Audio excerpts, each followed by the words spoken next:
I come this way before, travel through the open door. Circumstances navigate the path, and life happened all so fast. No, it got lonely. Sometimes you see, I know we couldn't make it. Even when I'm off beat, I still land on my feet, and nothing can shake me, cause I know my took a hold on.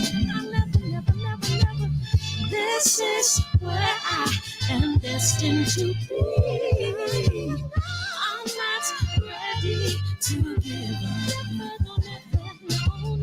I believe in the miracle of life. Life's a play for no rehearsal. Learn quickly, they'll come for your role. Games get played, can't take it personal. Cause the devil is a liar. I'm telling you the truth. It's all in what you do. Some things you gotta do. It's fight for millions. Take a second, see the blessing in it. From much expected, much is given. One to make the living, now I'm giving back to children. Never let the power come first before your happiness. Yes, you can be the best if you go the distance. Mix a little sweat with your persistence. You know that the best things are never instant. Just shine up, let them see your brilliance. Get up, open up your eyes now. It's the moment of truth. No backing down. We're bringing it to life. Oh, for the children, it's a given. You gotta give it, be a blessing. This my personal statement. Run the game like I'm aces. Learn and develop patience, determined to be the greatest. Yeah, bobbing and weaving, they changing up like the seasons. Indigenous to the grind, so I do it for all my people. Jabbing the competition, back up against the ropes. You fighting for recognition, I'm fighting just to promote equality where we lack it. Or cancer slowing our road. I'm confident we'll make it. We focus on common goals. Yeah. Give back, give love, give inside away. Never give up, stand tall to fight another day.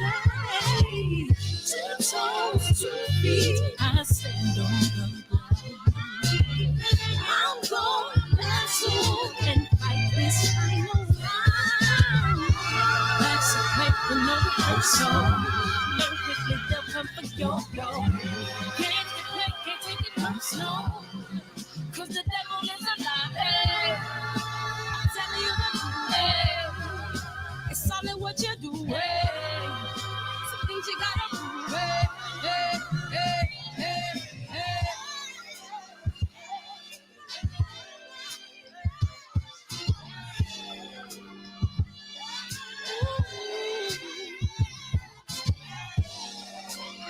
I'm gonna share all that I have and give to those in need.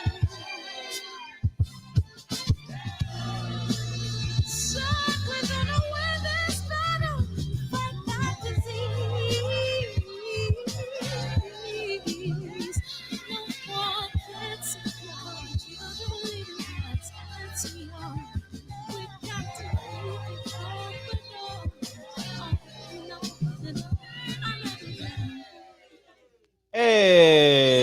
Hey, love is the word. JP, we gonna call him JQ. What's up, Birdman? OGE, what it do? Welcome back. Rottweiler, what's up, man? Welcome back, man. DJ Gene, what up, E1K? What up, KB? Josh. Ain't gonna TY ain't gonna eat no IHOP. You gotta help me out. I didn't get that. You gotta help me get your name. Terry Smoot, man. What's up? Bias Radio. I am J. Lou. What's up? Welcome Truth. Andrew Charles. Everything Sports and Boxing. What's up? Chibonafide. OGE, man. What it do? Welcome to the show, man. Hey, I come this way before. Through that open door. So let me start this trailer real quick so we can get into the show. And we'll rock and roll all day long, man. Have y'all got 9 wives yet? What? I said Malcolm alleged that some of Elijah's women were underage secretaries. And can you expound on that? Yeah, well, I guess they were because they were there. I I seen seen them. him. I seen them myself. It's all true. It's all true. Good evening, messenger.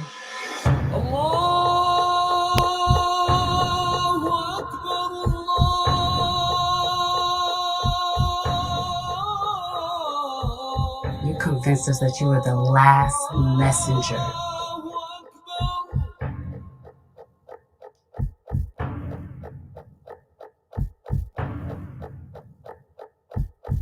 How many other bastard children do you have? At least 15. Welcome to the show, y'all. Welcome to the show. I figured I'd come in here early because when Gary come in, we'll just hit the ground running and stuff, man. And yeah, welcome to the show, man. I appreciate you guys coming in here, man. We gonna have some fun. We gonna have some fun in here tonight, man. Woo! Tonight's show gonna be fun. I can't wait. I can't wait, man. I didn't watch any fights yesterday. I was out and about, man. Hey, I'm back enjoying my city, dog. You know what I mean? I ain't been out in 2 years, year and a half. Man, every chance I get, I'm going out. So it's I feel brand new again, you know. So but I did see the highlights. I didn't see the highlights of my favorite fighter, Jamal James. I didn't see that, but I know he got stopped or TKO'd. I did see Jerron Ennis knockout. That's on Instagram. And I saw Josue Vargas and Zapata. I saw that first round knockout, and I saw Darwin Price stoppage as well. So that's where I'm at with. I didn't watch no whole fight, so y'all be able to fill me in on that stuff, man. And you know, I've decided I'm not. I'm snatching my personal life back. I'm not letting boxing monopolize me, man. Like I allowed it in the past. Saturday nights is about me. But this weekend we got a burner. This weekend we got a burner, man. We have two guys coming into the fight that absolutely believes in themselves. And I'm talking about Caleb Plant and Canelo. And as I says, all the people that are beating that drum claiming Canelo's a drug cheat, it's no reason to even bring that up anymore, like in terms of a boxing conversation, because Caleb Plant has accepted the fight and Al Heyman has given him $40 million. So us complaining is basically water under the bridge. Now, if we wanted to boycott Canelo, you know, I'm all in on that. But, you know, I mean, I don't think collectively we got the courage to do that. Well, what about, you know, we got these bended knee Negroes, you know what I mean, who just think everything is about equality, you know, but what do I know? You know, what do I know? So but this is gonna be a hell of a fight. This is gonna be a hell of a fight. Uh Here are my concerns, and I'll start with Caleb Plant. I'll start the concerns. Caleb Plant on the back end has a tendency to fade a little bit, has a tendency to fade. And so I'm very curious to see how he's going to do on the second on the back end of the fight. And he has some scar tissue in his face that kind of puffs up a little bit. And so I really, really want to know how is that gonna play out, how that's gonna play out with uh with him moving forward, you know. And in terms of Canelo's lack of foot movement, I think can be the key for Caleb. But Caleb got to have 12 round conditioning. And his last couple of fights that I've seen, not the German. I went to that fight in Tennessee. Not the German fight. He looked good in that German fight. But even against Uzataki, he kind of faded down the stretch and had some scar tissue issue around his face. And against Caleb Truett, who I'm trying to get in the barbershop this week. If not on the show, but I'm gonna see if I can interview him this week. I got to get his phone number, and so I'm very interested to see how that plays out. Uh, I'm very very interested to see how that plays out as it pertains to that. Um, but I think if Caleb Plant is in 12 round shape, if he's in 12 round Caleb first round KO, if he's in 12 round shape, dog, woo wee, I like it. I like Caleb Plant, you know. But I'm he going to everything is on the line now. Everything is on the line. Caleb Plant ain't no punk. Canelo ain't no punk.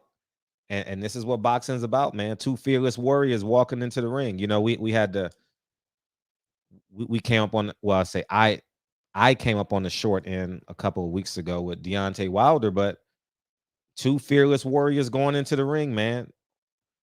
Tyson Fury got up, you know, and Deontay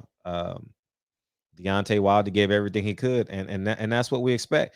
And then we got I really want to see Usman fight. I'm really, because his last fight really impressed me with this boxing. I kind of want to see that too. I'm gonna have to watch that on the replay. Uh, but I know we're gonna be split coming down the home stretch this week as it pertains to UFC and boxing. But I'm it's gonna be a fun ride, man. We got some good. This is gonna be a really good PR week.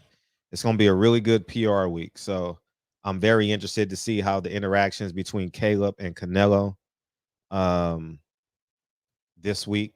I'm see, because I know neither one of them are gonna back down. Hopefully, Caleb Plant doesn't have a lazy jab. You know what I mean? I think Caleb Plant is gonna have to do some depositing. You know what I mean? He's gonna have to change up his jab. I don't think Caleb Plant is gonna have the same jab for 12 rounds. I think Canelo is smart enough and a good enough fighter where he'll start timing that up, you know. And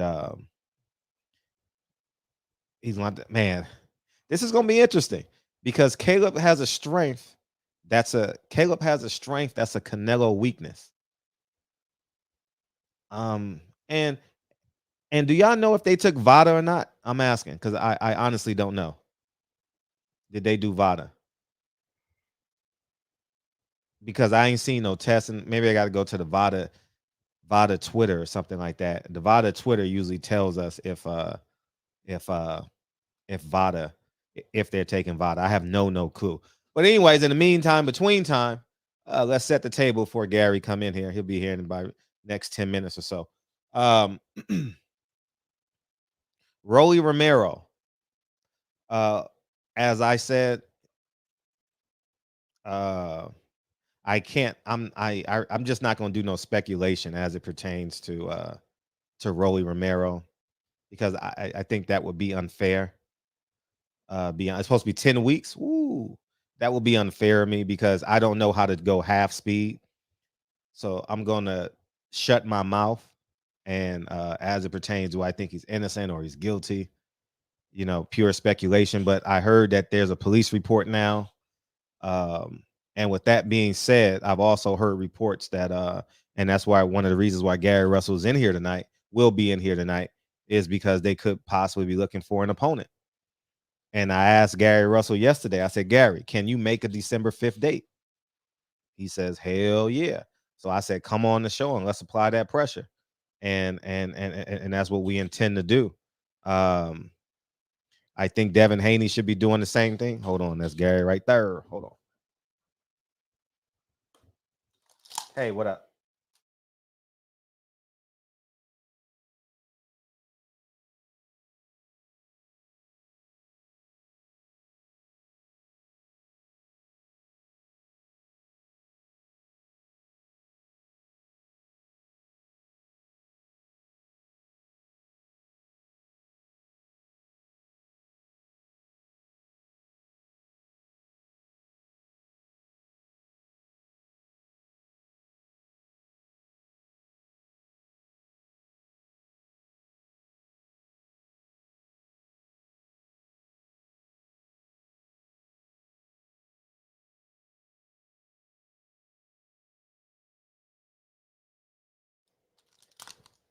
All right, he trying to figure out that the stream yard. So we'll we gonna rock out any minute, man. This gonna be a fun show. Whoo, shit.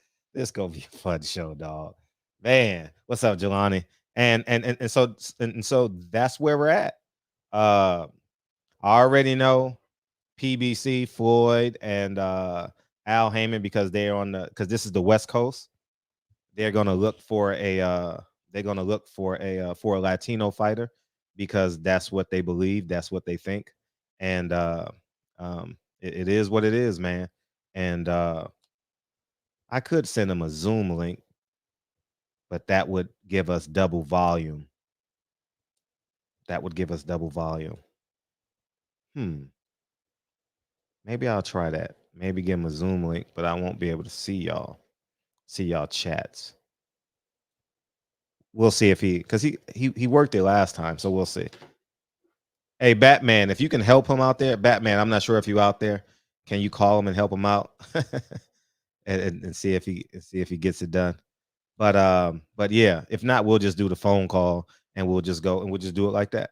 I'll call him from the YouTube number. But so that's where we're at, man. And I think and let's call it a buck. If Gary's willing to come up, well, Gary has agreed to come up to 135. That's the fight that needs to happen. And I've been telling you guys for months, if not years, he can't get him. I have to call him. Hold on 1 second, guys.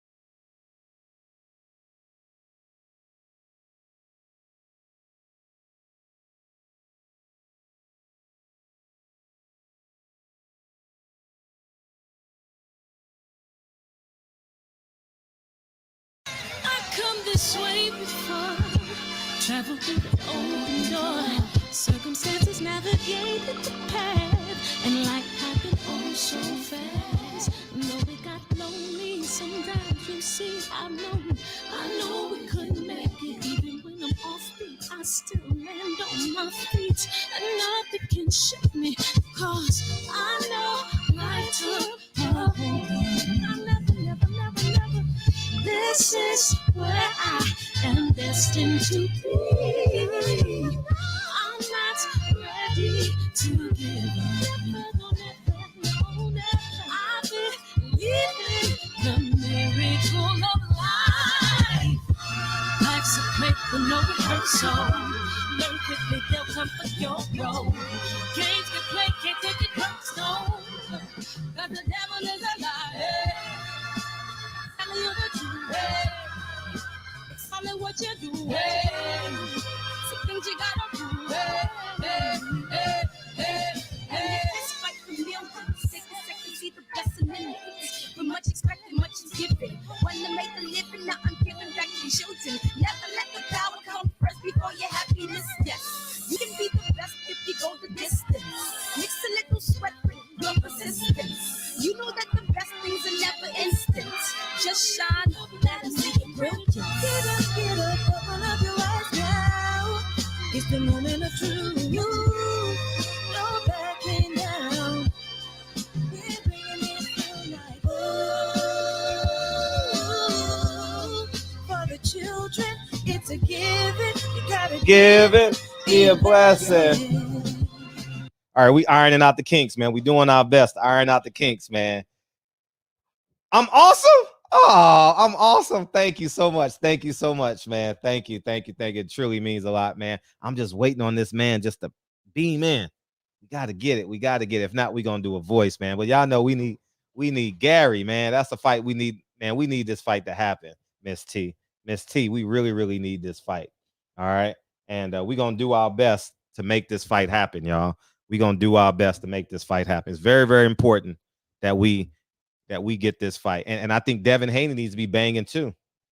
Devin Haney needs to be banging, because if the talks are your boy Isaac Cruz, Miss T, your boy Isaac Cruz, or they saying Jojo Diaz, why would you fight Jojo Diaz and not the champion?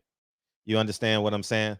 Why would you fight Isaac Cruz and not Gary Russell, the champion? So it's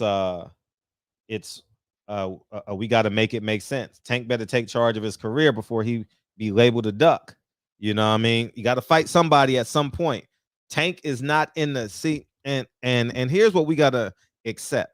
Tank is not in the same class He's not in the same class as Devin Haney and all those guys. He can't get it. We're going to have to do a phone call. You can't.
This my personal statement. Run the game like I'm ASICs. Learn to develop patience, determined to be the greatest. Yeah, bobbing and weaving, they changing up like the seasons. Indigenous to the grind, so I do it for all my people. Jabbing the competition, back up against the ropes. You fighting for recognition. I'm fighting just to promote equality where we lack it. While cancer slowing our road, I'm confident we'll make it. We focus on common goals. Yeah. Give back, give love, giving something away. Never give up, stand tall to fight another day. 2 toes, 2 feet, I stand on the ground. I'm going back soon and fight this final round. Life's a quick and no rehearsal. Learn quickly, they'll come for yo-yo. Can't get played, can't take it personal. Cause the devil is a lie. Hey. Telling you the truth, hey. It's all in what you do, hey. Some things you gotta prove, hey, hey, hey, hey, hey.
that's killing, I mean, millions and millions of people. Me and my team, along with Sam Watson and his team, we're going to stand together and fight this disease. I come this way before, travel through the open door. Circumstances navigated the path, and life happened oh so fast. No, it got lonely. Sometimes you see, I know we couldn't make it. Even when I'm off beat, I still land on my feet, and nothing can shake me, cause I know life took a hold of me.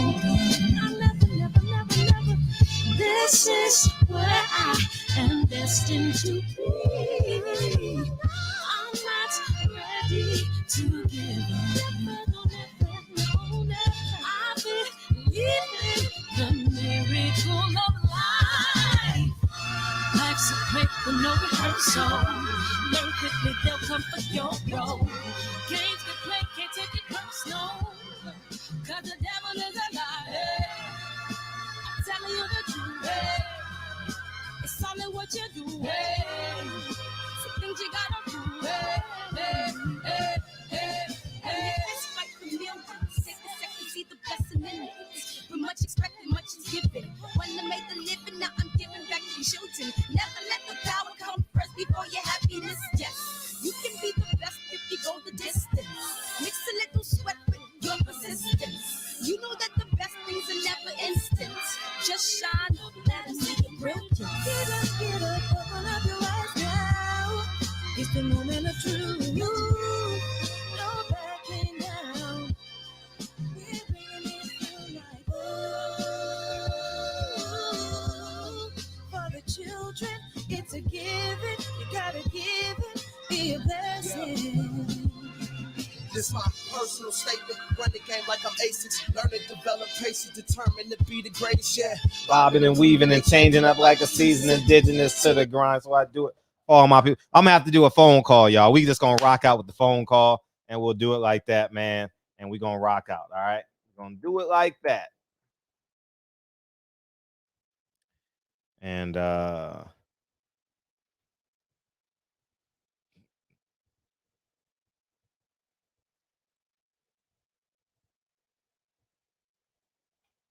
right, here we go.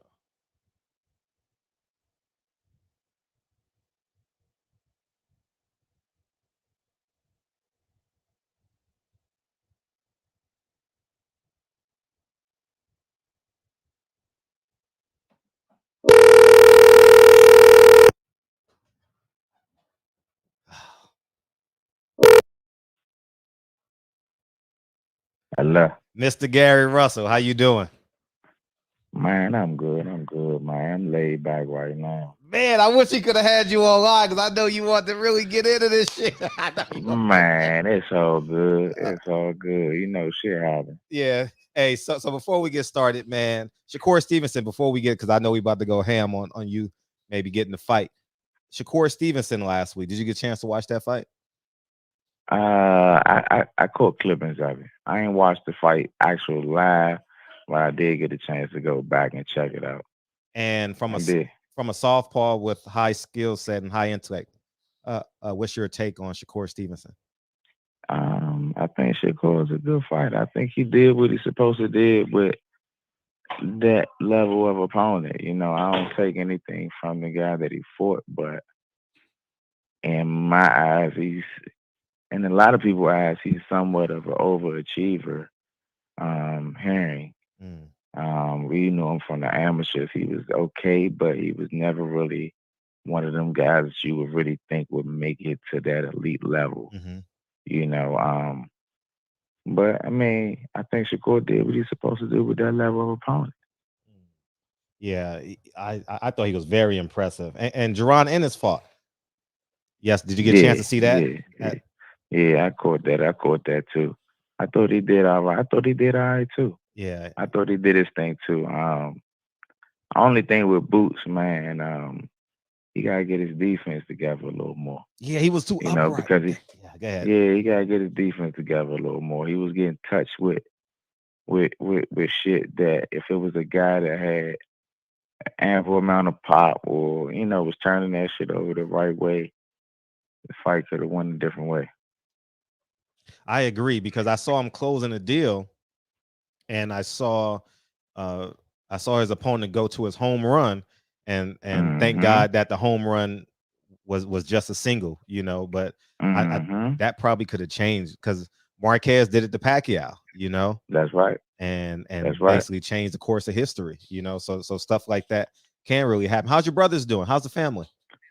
Man, the family's good, man. Everybody keeping their chin down and their hands up. We trying to fight. We trying to fight when we got to open them, man. Pop's not in the best of health. He's still going through his diabetes and stuff like that. He's actually in the hospital right now. So I mean, we like I say, man, we don't make no excuses. Family strong. We just focus, man. We tunnel vision. And Antonio has a fight coming up, correct? Yeah, Antonio as well as Antoine. They're supposed to be having some set. I believe November. I can't. Well, this month. So it's probably I can't November really know. 27th then. Yeah, the 27th, I believe. So that'll be in Correct. Vegas as well. That's on That's the right. Oh, so again, he's fighting on Stevie Fulton's undercard. Because last time y'all fought on Stevie Fulton undercard, yeah? I never really paid none of that shit no mind. All I'm focusing on is my little brothers competing, so I ain't really pay attention to what card they was on. Okay. To be honest with you. Okay, that's what's up. So I was filling them in on our conversation yesterday. It was brief. Happy birthday to your kids, your daughter as well, man. Oh my goodness, man, my twins. Appreciate it. Yeah, my 2 twins, they turned 3, man. They turned that. Nah, that's what's up. And I was like, Rolly Romero may be dropping out because of public pressure and allegations against him. And I was like, Gary, can you make a December 5th date to fight Tank Davis? And I said, hell motherfucking yeah. I can make a December 5th date to fight Tank. I mean, like I say, contrary to popular demand, this ain't nothing personal against me and Tank. He's just at the wrong place at the wrong time. I'm a real gladiator and I'm a real fighter. I want to fight whoever they consider the best in, near, or around my weight division. I think this is a wild situation because it's a lot of people, the promoters, sponsors, and etc. Even well, we can. It's funny that you brought up Pacquiao and Marquez, but just like with Pacquiao and the Earl Spence fight, when Earl got injured, it was a lot of people that already had invested. It's a lot of people that already put into that particular fight just for Earl Spence not to be able to compete. It would have been real messed up, if they could not have found a replacement for him.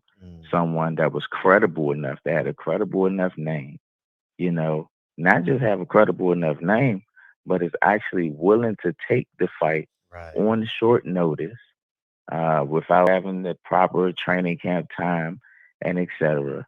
Knowing that his opponent has already been training and etc. You going in the fight behind the 8 ball. Right. I think it's a real little touchy feely situation, but I'm willing to step in and make this shit shake. What would be the What would be the logistics? Would it be a phone call to Al, a phone call to Leonard Ellaby? How?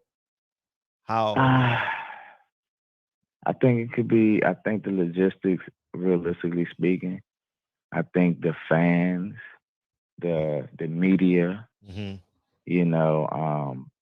needs to play their part. I think it's deeper than just the fighters and trying to make a fight happen. I think the fans are the ones who's ultimately paying for the fight. The fans are the ones who is in demand.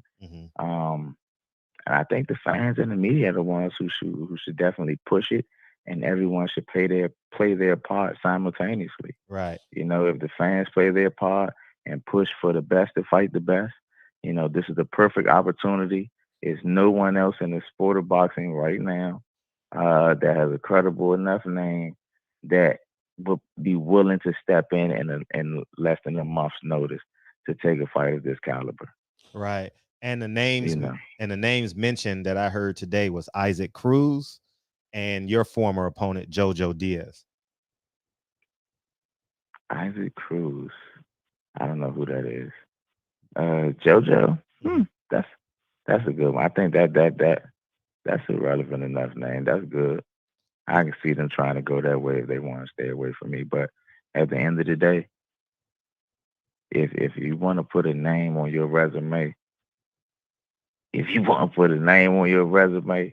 why not put Mr. Gary Russell Jr. up there? No disrespect to JoJo Diaz. You already beat him. Why put somebody up there? Why fight somebody that I already beat before? If you trying to make it seem like you the best thing out here smoking, right? You can't put a feather in your head fighting a guy that I already beat. Fight Mr. Gary Russell Jr. And realistically speaking, no disrespect to Rolly, but this is the motherfucking increase to what the pay-per-view numbers and all that stuff would have been with Rolly. Because everybody and their mother would much rather see Gary Russell Jr. versus Javante Tank Davis than Rolly. Right. So, I mean, realistic, to keep it 100 with everybody, it's a perfect fucking fit. Right. Who else is there for Tank to fight? Why not?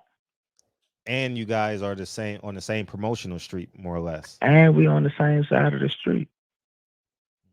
You know, I think on the business aspect, it's the better business decision as well for Mayweather's team, Floyd, Tank, Leonard Ellerby, whoever, to take this to fight me. One, you already been competing. I mean, shit, if you really want to be honest with it, he's been much more active. I ain't been active. I've been chilling. I've been laid back. I'm always in the gym. I'm not training as if I'm full throttle for a fight, but I'm never a slob. I would never allow myself to become a slob. So I'm always, you know what I'm saying, somewhere pre. I'm always fuck something up ready. I'm always fuck something up ready. I just need a little fine tuning. You know, Tank is somebody that I always wanted. That was a fight that I definitely would want. You know, I always wanted a career defining fight. I think I wanted Leo. It didn't come through. Why not make Tank?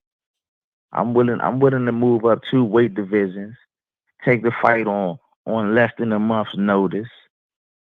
I don't do a lot of sparring. I ain't been doing no sparring. I ain't been doing all that because sparring I like to preserve my body. So the more you spar, the more wear and tear you put on your body. So I don't do a lot of sparring. I'm already behind the 8 ball. I ain't been sparring. I ain't been doing none of that.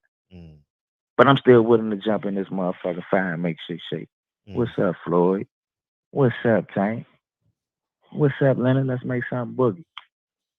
Has there been, because I know we made something boogie in our previous interviews, has there been dialogue as it pertains to a potential Tank Davis fight, or it's never even been a topic of conversation? Me, Al, as well as my father, we visited the conversation of the possibility. So it has been some dialogue on that. Now, this is in the past. This isn't recent since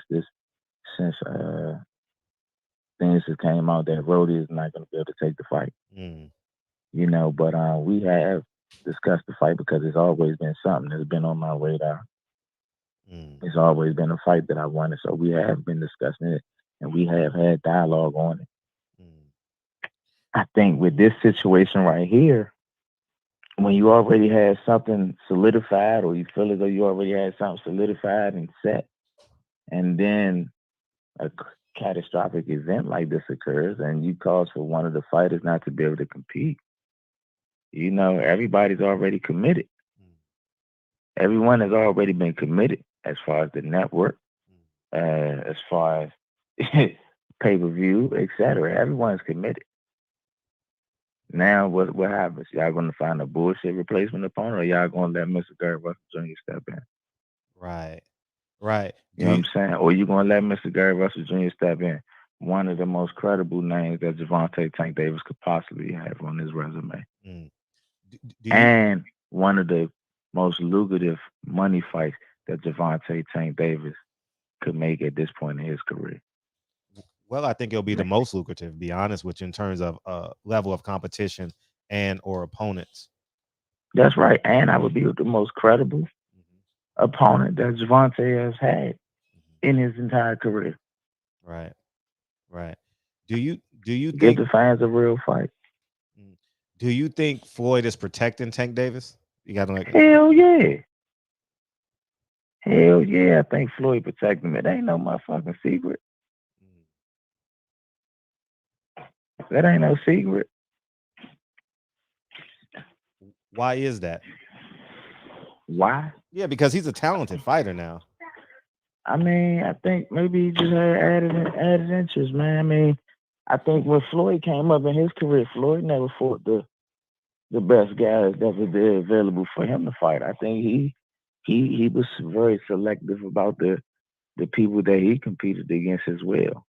I think now that he's a promoter, or he's on the, you know what I'm saying, on the other end, I think he's trying to do the same thing with Javante and be real selective with the people that he fight.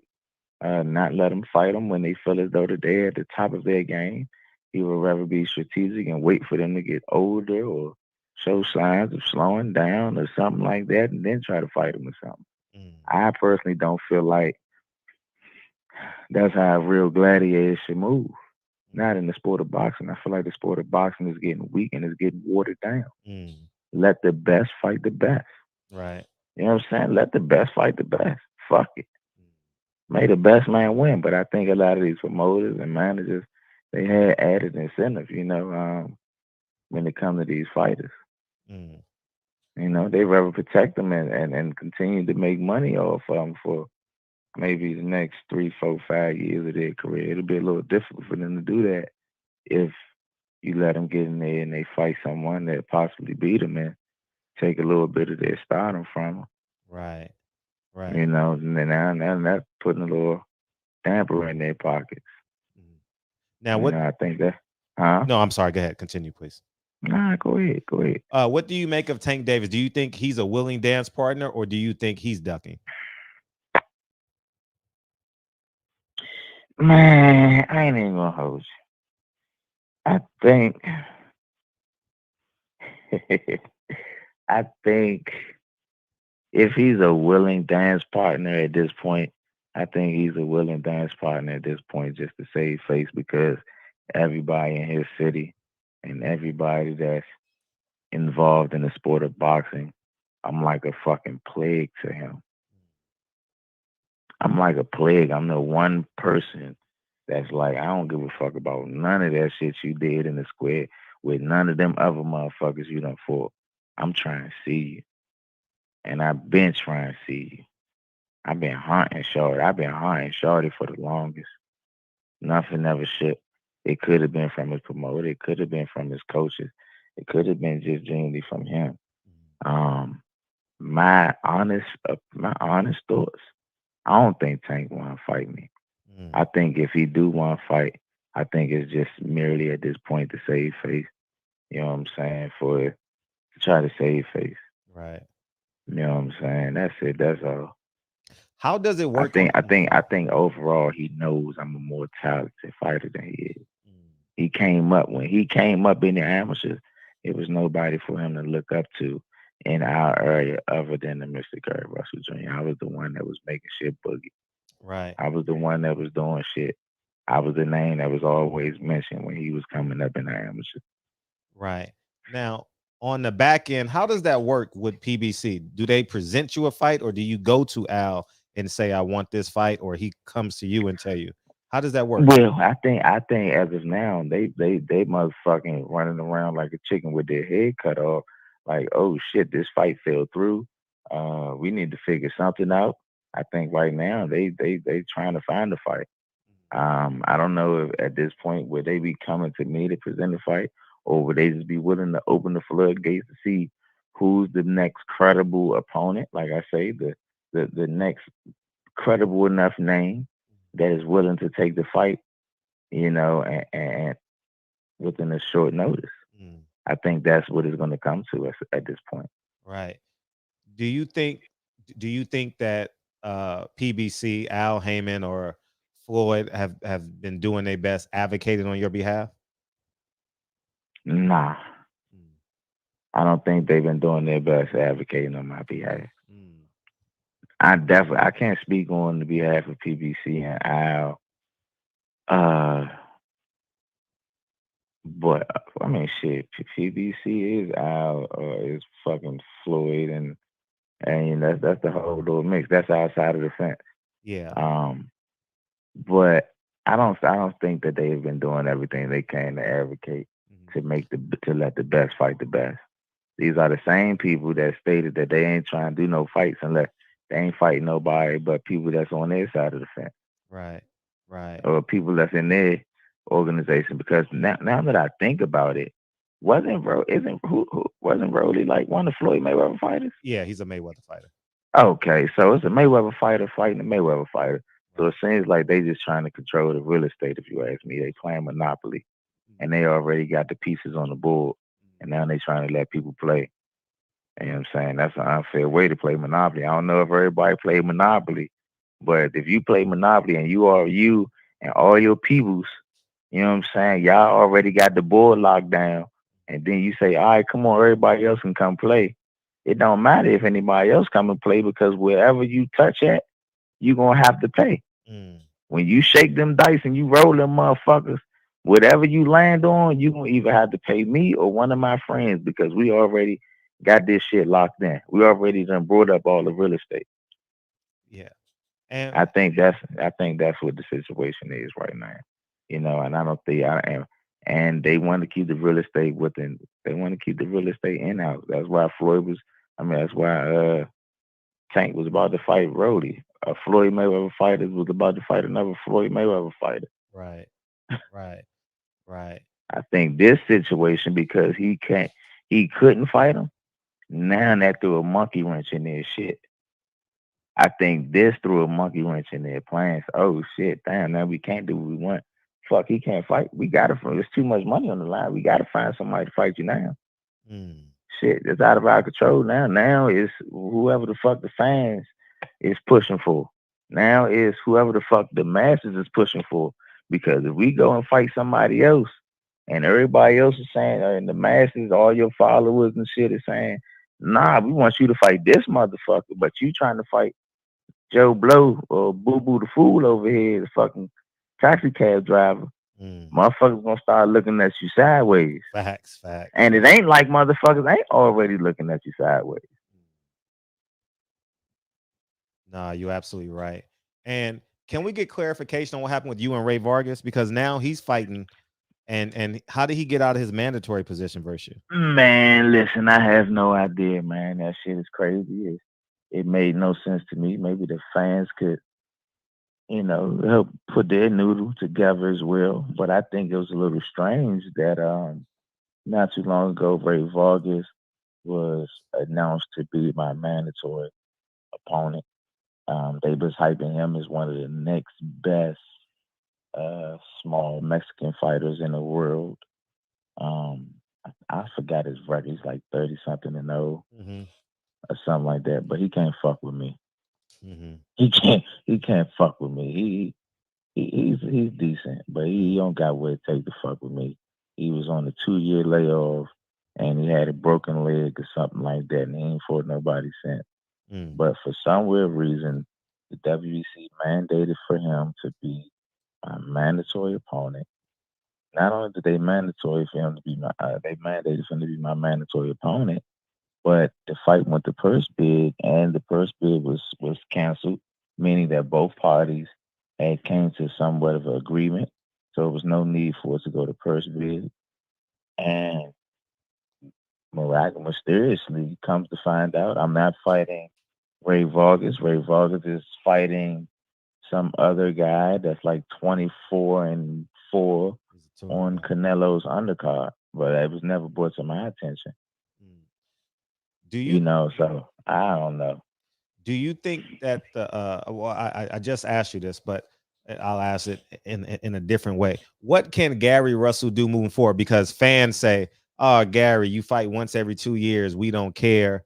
Uh, how do you make it make a stance as to get some level of protection in the sport of boxing?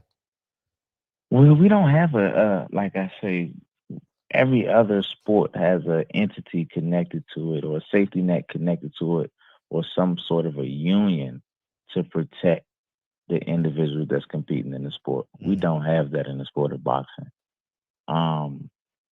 What I can say is this: all of my fans, all of my followers, all of the support in which that I get and that I have, my support came from pure talent. My support came from my talent. My support didn't come from me being on social media 24 motherfucker 7, getting locked the fuck up, doing all this extra shit. My support didn't come from me going to clubs, moving around, and trying to mingle and brush arms and shit with the other celebrities. You know what I'm saying? My support comes from just my pure talent. A lot of people can't sell by just pure talent. They need all that other shit to help. Right. You know what I'm saying? Motherfuckers want to see, even with that being said, motherfuckers would rather see Mr. Gary Russell Jr. fight a Javante Tank Davis than a Rolly. I Right. think I've been doing my part. The fact that I am the longest reigning champion in the sport of boxing, a lot of the fans just don't understand that I can't make these motherfuckers get in the ring with me. Clearly, they say I fight once or twice a year. Clearly, the WBC mandated for Ray Vargas to be fighting me. That was a fight that I was willing to take. But I don't know how the fuck, what happened, how did it happen? But for some weird reason, Ray Vargas is fighting on Canelo's undercard, a guy that's 24 and 4. It seems like they gave him what's that shit, like a tune-up fight, just to get himself situated. But yeah, you supposed to be my mandatory, and now I'm sitting here on the bench. So it ain't my fault. I'm one of the willing. I'm one of the people that's willing to make these fights. But a lot of these guys, y'all favorite fighters and all that shit, they not in the rush to get in the ring with me. I bring too much of a challenge. I'm too much of a threat. Do you A lot of these, huh? No, I was gonna ask you, do you think that's an Al Heyman question? Because Al Heyman funds the fights and the WBC sanctions the fights. Yeah, well, maybe you're right. Maybe it could be an Al Heyman question. Yeah, and can you they're asking in the chat about Devin Haney. What happened with Devin Haney? What happened with the Devin Haney situation? And if Apparent, did y'all? I know they asking what happened with the Devin Haney situation, but just let me give y'all a little recap. Did y'all see what happened with Devin Haney? What JoJo Diaz was saying about that? No, I didn't. Who was it that didn't wasn't JoJo trying to fight Devin? I think they maybe have a signed contract or something like that. Okay, well, JoJo was trying to fight Devin, but basically what was going on was the terms in which that JoJo was trying to get Devin, and then was on some bullshit with the terms again. You know what I'm saying? They was putting all this other extra shit in the contract, like they attempted to do it in the contract when I was trying to make a fight happen. So I mean, they're consistent at being difficult at trying to make these fights happen based upon the paperwork not being the correct way. I just wanted to point that out there to the people. That's what was going on with JoJo and Devin Haney. I think JoJo put this shit on Twitter or some shit not too long ago. Shout out to JoJo. Yeah, he wanted a rematch. I think he wanted a rematch clause. Devin wanted a rematch clause, or I didn't watch the video, but I think I saw someone posting it on Instagram. But it was some of the same bullshit that they wanted to put in there. And it was some of the same stuff that created an issue within our agreement. Do you think you may have to fund your own fights? So I think I may have to fund our own fights. Yeah, like for example, you may have to like have your own fights at the MGM Grand, and you take 100% of the purse, and you know, being that like it seemed like the WBC is moving a different angle. I always and I say this a lot on my show. I don't know how the hell Gary Russell wasn't included in that triangle. Carl Frampton, Leo Santa Cruz, and Abner Mares. You know, like Man, that. you know why? Because Carl Frampton, Leo Santa Cruz, and Abner Myers, you can shake them motherfuckers up, put them all in the bunch, and it wouldn't matter which order you put them in. I'd beat all their asses. Yeah, you definitely would have been the favorite against all three of them, especially at 126 for sure. Yeah. Yeah, the big question is why they didn't put me in the mix of that. I'm right here willing. And not to mention I'm the longest reigning champion, and I've been the champion when all of that shit. I was the champion when all that shit was even in the mix and in the play. So why is it? It's something everybody got to pay attention. It's a reason. It ain't too many people.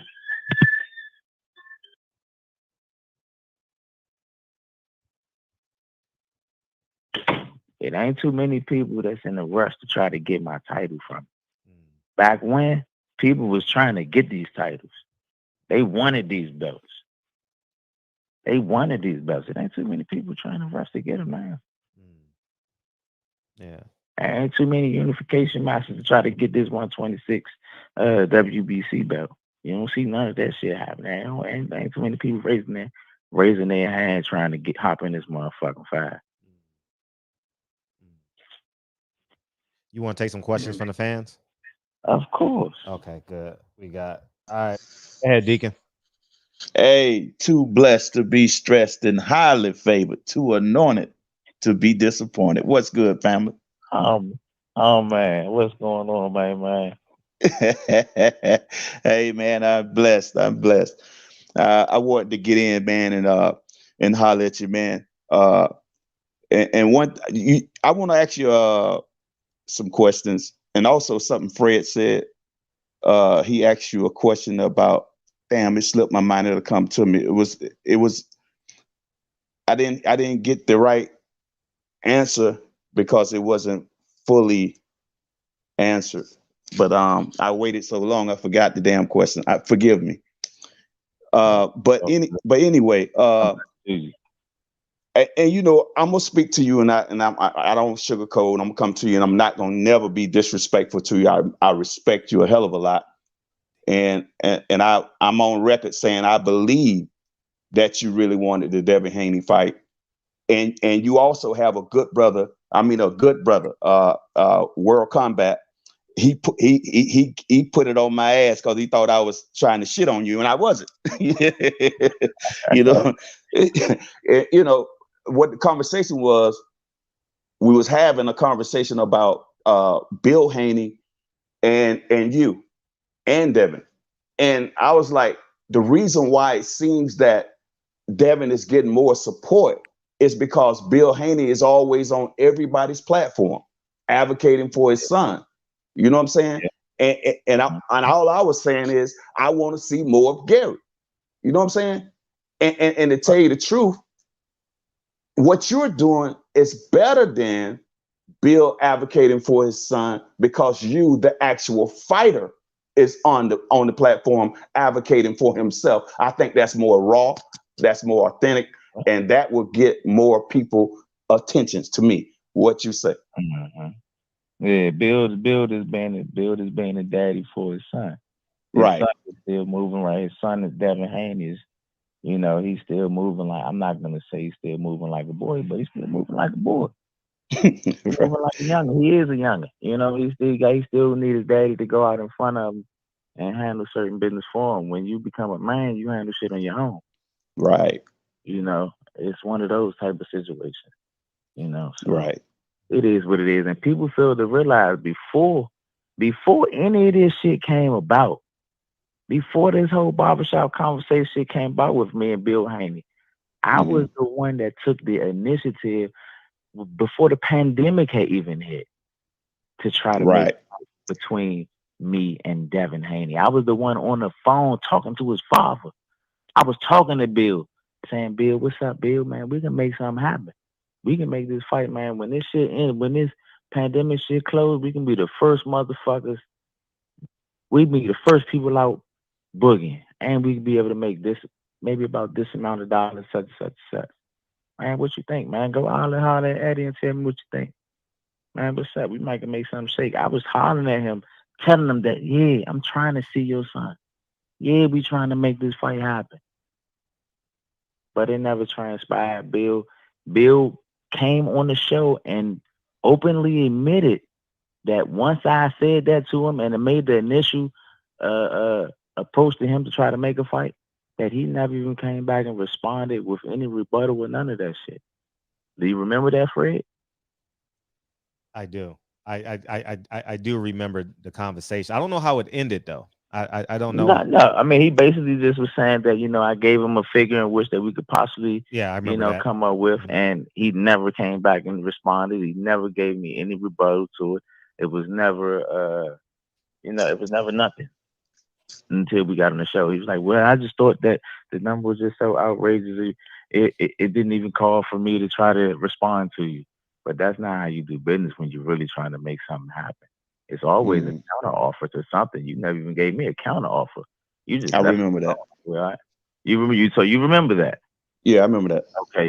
Okay, so that goes to show that I was the one that initiated, you know what I'm saying, and was trying to make this fight. The reason why the fight did not happen was because there was a lot of bullshit in the paperwork that was not correct. It was not done. Right. If I'm gonna compete against someone and we're gonna fight, what's supposed to happen is the network that we're competing on is supposed to already be on board. It's supposed to already be saying, okay, yeah, we're gonna take this fight, this, that, and the third. They already had a date available and etc. Set up. And basically they gave me a blank check, and the people didn't understand what I meant by a blank check. They were saying, here, we'll sign this contract, Gary, sign for X amount of dollars, and we want a rematch clause put in here and everything else, but it's not really a go yet. I'm gonna take your signature and I'm gonna go over here to Eddie and Matchroom with them and see if they'll take it or not, if they're gonna take it. That's not how it works. They supposed to already be the fuck on board. You're not gonna take my signature and run somewhere else off of a promise and say, well, we're gonna see what we can do. That's what was going on. That's what happened. Yeah, and not to cut you off, but Black Fight Fan broke that shit down beautiful last week. Exactly what the points you're hitting on now. He broke it down beautiful. That would have been a sucker move for you had you just signed your signature off for somebody to run off and willy-nilly do what they want to do with it. You know what I'm saying? And he thought that you did put in there rematch clause and all this. You already say you're a bigger fighter. You this, that, and the third. I ain't no rematch clause. I ain't no none of that. It's gonna be one fight, winner takes all. I'm gonna bust your ass. I'm gonna take this strap back with me. And I want Loma next. Now that I got the strap at 135. Right. But they didn't want to do that. And then I put something out on Instagram.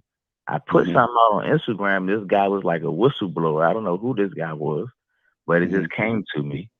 And he basically put some shit out that Floyd Mayweather, I don't know how true it is. This could be hearsay, but because I seen it, I just wanted to give it to the fans so the fans could see it as well.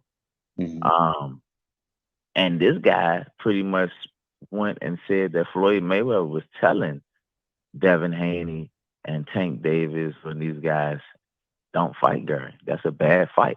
It's bad business. By any means, don't fight him. Now, if you can go on if you're a fan of mine and you follow my Instagram page, you can go on my Instagram page and it's up there. It's one of them posters up there. Now, Fred, I'm pretty sure you probably seen I saw it. I think I screenshotted it too a while ago. Okay. One more question, Deacon. Yeah. If you don't get the Tank fight, would you consider revisiting the Haney fight? Would I consider revisiting the Haney fight? Yeah. Of course, I consider revisiting the Haney fight, but the shit got to be done the right way. And if we do revisit a Haney fight, I don't want to do any business with his father.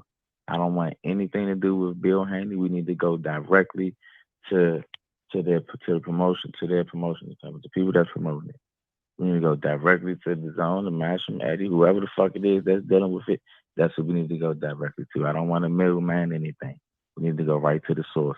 If we want to make a fight happen, let's go directly to the source and not middlemaning anything. Right. Hey, man, God bless you, man. And I'm praying for your father that he has a speedy recovery. You know, God bless the whole family, and keep doing what you're doing, man. Be patient. Do what you got to do. I think everything is going to fall in place. You know what I'm saying? You like you said, you're not living a wild life out here. You're doing all the right things. So, when you put out good energy, man, negative can't find you. You know what I'm saying? No matter how much they want it to. You know what I'm saying? Good things come to those who wait, but not those who wait too late. But you know what I'm saying? Let me get to I'm finna get out of here. It's been so long. I've been wanting to holler at this brother. I'm finna get out of here right now. I'm finna get out. I'm finna get out. Love you, love you, love you. Peace. Appreciate you. Absolutely. Love you, D. Love you. Navarrete, I mean, they asked, can that fight happen at one? But he's moving up to 130, so he's about to drop his belt right now. Okay. Yeah. Terrence Bailey, what's up, TB? Hey, what's going on, Fred? Hey, what's up, Gary? What's up, man? How you doing, man? Hey, been a minute since I talked to Batman. I mean, you talked been a minute ago, but I want to know what your if you could map out who you want to fight, everybody who you want to fight from now up until you until the time you hang them up, who would that be in order? I would want Tank right the fuck now. I would want Loma immediately after, and I'm only giving you this order just off of what's happening right now.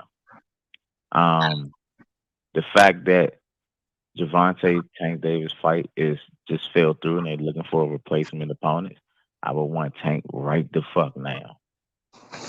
Immediately after Tank, I would want Loma. I'm already at 35. What's up? I would want Loma. After Loma, you know what I'm saying? Just because motherfuckers was talking and they got shit to say, with Devin there. Come on, Devin, come see. Come on, Devin, let's give everybody what they want. You know what I'm saying? And then from there, after Devin, I probably just sit around. Nah, I'm lying. I still want Terrence Crawford. I ain't forgot about this motherfucking ass. I ain't forgot about this motherfucking ass. What about Teofimo? Gordo. Shit, Gordo can get it. Gordo can get it. You know what I'm saying? Gordo can get it too. You know what I'm saying? Like I say, the only one that is something personal with is Terrence. It ain't nothing personal with none of these other dudes. You know what I'm saying? Even Tank. You know what I'm saying? Ain't nothing personal with Tank. Shorty just came up wrong place, wrong time. You know what I'm saying? Around my weight in there or around my weight division. You just said game. I'm trying blunt. Well, you know what I'm saying? To keep it quick, let me ask you this. You think Mayweather saying telling everybody to stay away from you is the fact that he sees something in your skill set, telling people that, you know what I'm saying, that there might be a guaranteed L or something like that? Motherfucking yeah. Hell motherfucking yeah. You don't think it's nothing personal? Man, hell motherfucking yeah. So it's not personal. Man, he don't want to see you get money. I think it's a little bit of both. I do think it could be a little bit of personal. And it also has something to do with skill. You know, I'm one of the ones that keep it 100 with the fans. Me and Floyd did have a little issue. You know what I'm saying? I definitely had to let Floyd understand that it's real men out here. You know, so we did have a little back and forth thing going on. But in the interim of our back and forth, he also attempted to try to sign me. So that does speak that he does see that the skill set is there, regardless of our disagreements or whatever we had. he talked about the possibility of us doing business with one another. Yeah, well, Good. you are billed as the man with the fastest hands in boxing, though. So you know what I'm saying, you gotta every time they, you know what I'm saying, do the promotion, Gary, you know what I'm saying, Mr. Gary Russell, fastest hands in boxing. And what they say? And it's undoubtedly they gotta throw me in the mix of this. They got to, even if they don't want to. Even if they don't want to, that goes back into skill though. It's not my presence on social media. It's not my presence on all these other platforms. My skill set speaks for itself, and my true fans and the true connoisseurs of the sport understand and see this shit. And they see, well, damn, why this guy ain't fighting him? Damn, why the fuck this guy ain't fighting him? Hey, well, let me ask you a question. Is there like a real issue between you and Al Heyman? Like why you ain't like when these particular like fights is going on, you not in the mix? You know, with the people see, or is there like a problem going on? Listen, I don't know if it's starting to seem like something ain't right, just from the outside looking in and the inside looking out. You know what I'm saying? I've always been a man's man. My yes been yes, my no been no. We never really had any. Me and Al never had any really no disagreements or anything like that. I speak my opinion on stuff. I don't let nothing slide. You know, it doesn't matter who the individual is. Nobody is exempt from the laws of nature. You know, so my opinion is going to be my opinion. But I don't know if he have a reason for us to have any ill will towards one another. I don't know. Maybe I just don't fall in the. Maybe I just don't fall in line. Maybe I'm not one of those guys that just be quiet and keep my mouth closed. Maybe the masses just want someone that's out there on the social media, that's riding the wave of the media, of the Twitter and Facebook, and out there in the clubs partying and shit. Like maybe that's what they're into. I don't project that. I don't project that. I'm a family man. I love being around my babies. I don't go out. I'm in the gym. You know what I'm saying? I'm just naturally aggressive person, and I'm not going to bend. I'm not going to bend. I'm not going to fold. I have a sense of integrity. I have a sense of honor and a sense of respect within myself. And I want to control the narrative on me. I will never allow someone else to control the narrative of me. So maybe that has a lot of shit to do with it. I don't know. That All right, maybe brother. they can move on with. I'm not gonna hold you because I know it's other people trying to get on, but I'm gonna say this. You know what I'm saying? When you said that some people try to you may look at you as being aggressive. You know what I'm saying? They look at all of us black brothers as being aggressive. Anytime we stand on our square and we don't take, we don't take no wooden nickels. None of everything that you stand for, take care of your kids. You ain't out here doing the dumb stuff. What have you? You don't just like go along and get along and just take what they say for gospel. That you got your own thing, how you want to be portrayed and how you want things done. Then you automatically you a threat because you're a black man. And the problem is we got other black men and women in power who look at us just much of a threat as some of as the white people do. Not saying that's Al Heyman, but I'm not saying that's Al Heyman, but I'm just saying that some colored folk get up in these high positions and act no different than white folk. But man, here in Maryland, man, we appreciate you. Here in Maryland, we appreciate you, brother. I can't wait for your next fight. And Man, God bless you, brother. love. I appreciate the love. I'm one of those guys, to my true fans, that genuinely support and love Mr. Gary Russell Jr. because of what I do and how I conduct myself. When y'all do see me fighting, man, throw some punches in the air. Energy is transferable. I don't care if you're not hitting nothing. Swing with me. I'm bringing that shit with me. You know what I'm saying? Energy transferable. I appreciate the love, man. Yeah, it's a Maryland thing, baby. You already know. I'm gonna holler at you. Man. All right, peace. Do you think Al Heyman and Leo Santa Cruz have a special relationship? Hell, well, Right. man, well. You know what I mean? Like that's one of his Look, favorite I was fighters. gonna say this. Oh, okay. Don't Leo got like, didn't he name his son or something like that after Al? Yeah. Uh-huh. He ain't named his son after his father.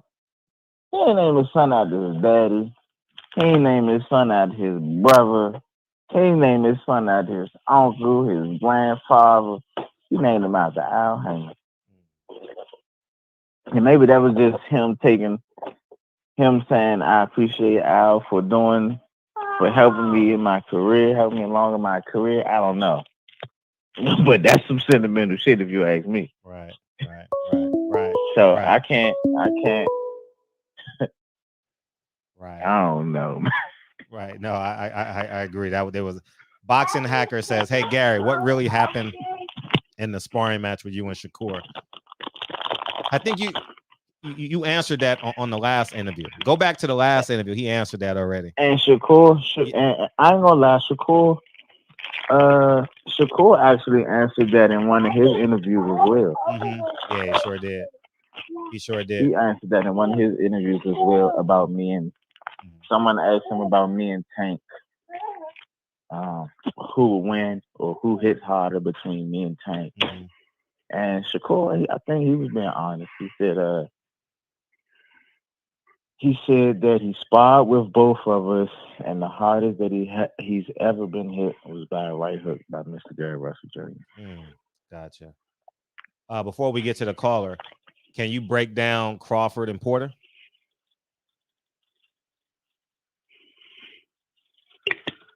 I like Sean. You do? Hey, Andre, re-put your question. I'm surprised you going with energy over skill. It's personal with me and Terrence. It's personal with me and Terrence. I want Sean to beat that ass. Sean was my roommate. Sean was my roommate. Sean Porter. See, now mind you, we all came up in the amateur together. We all know everybody. Sure.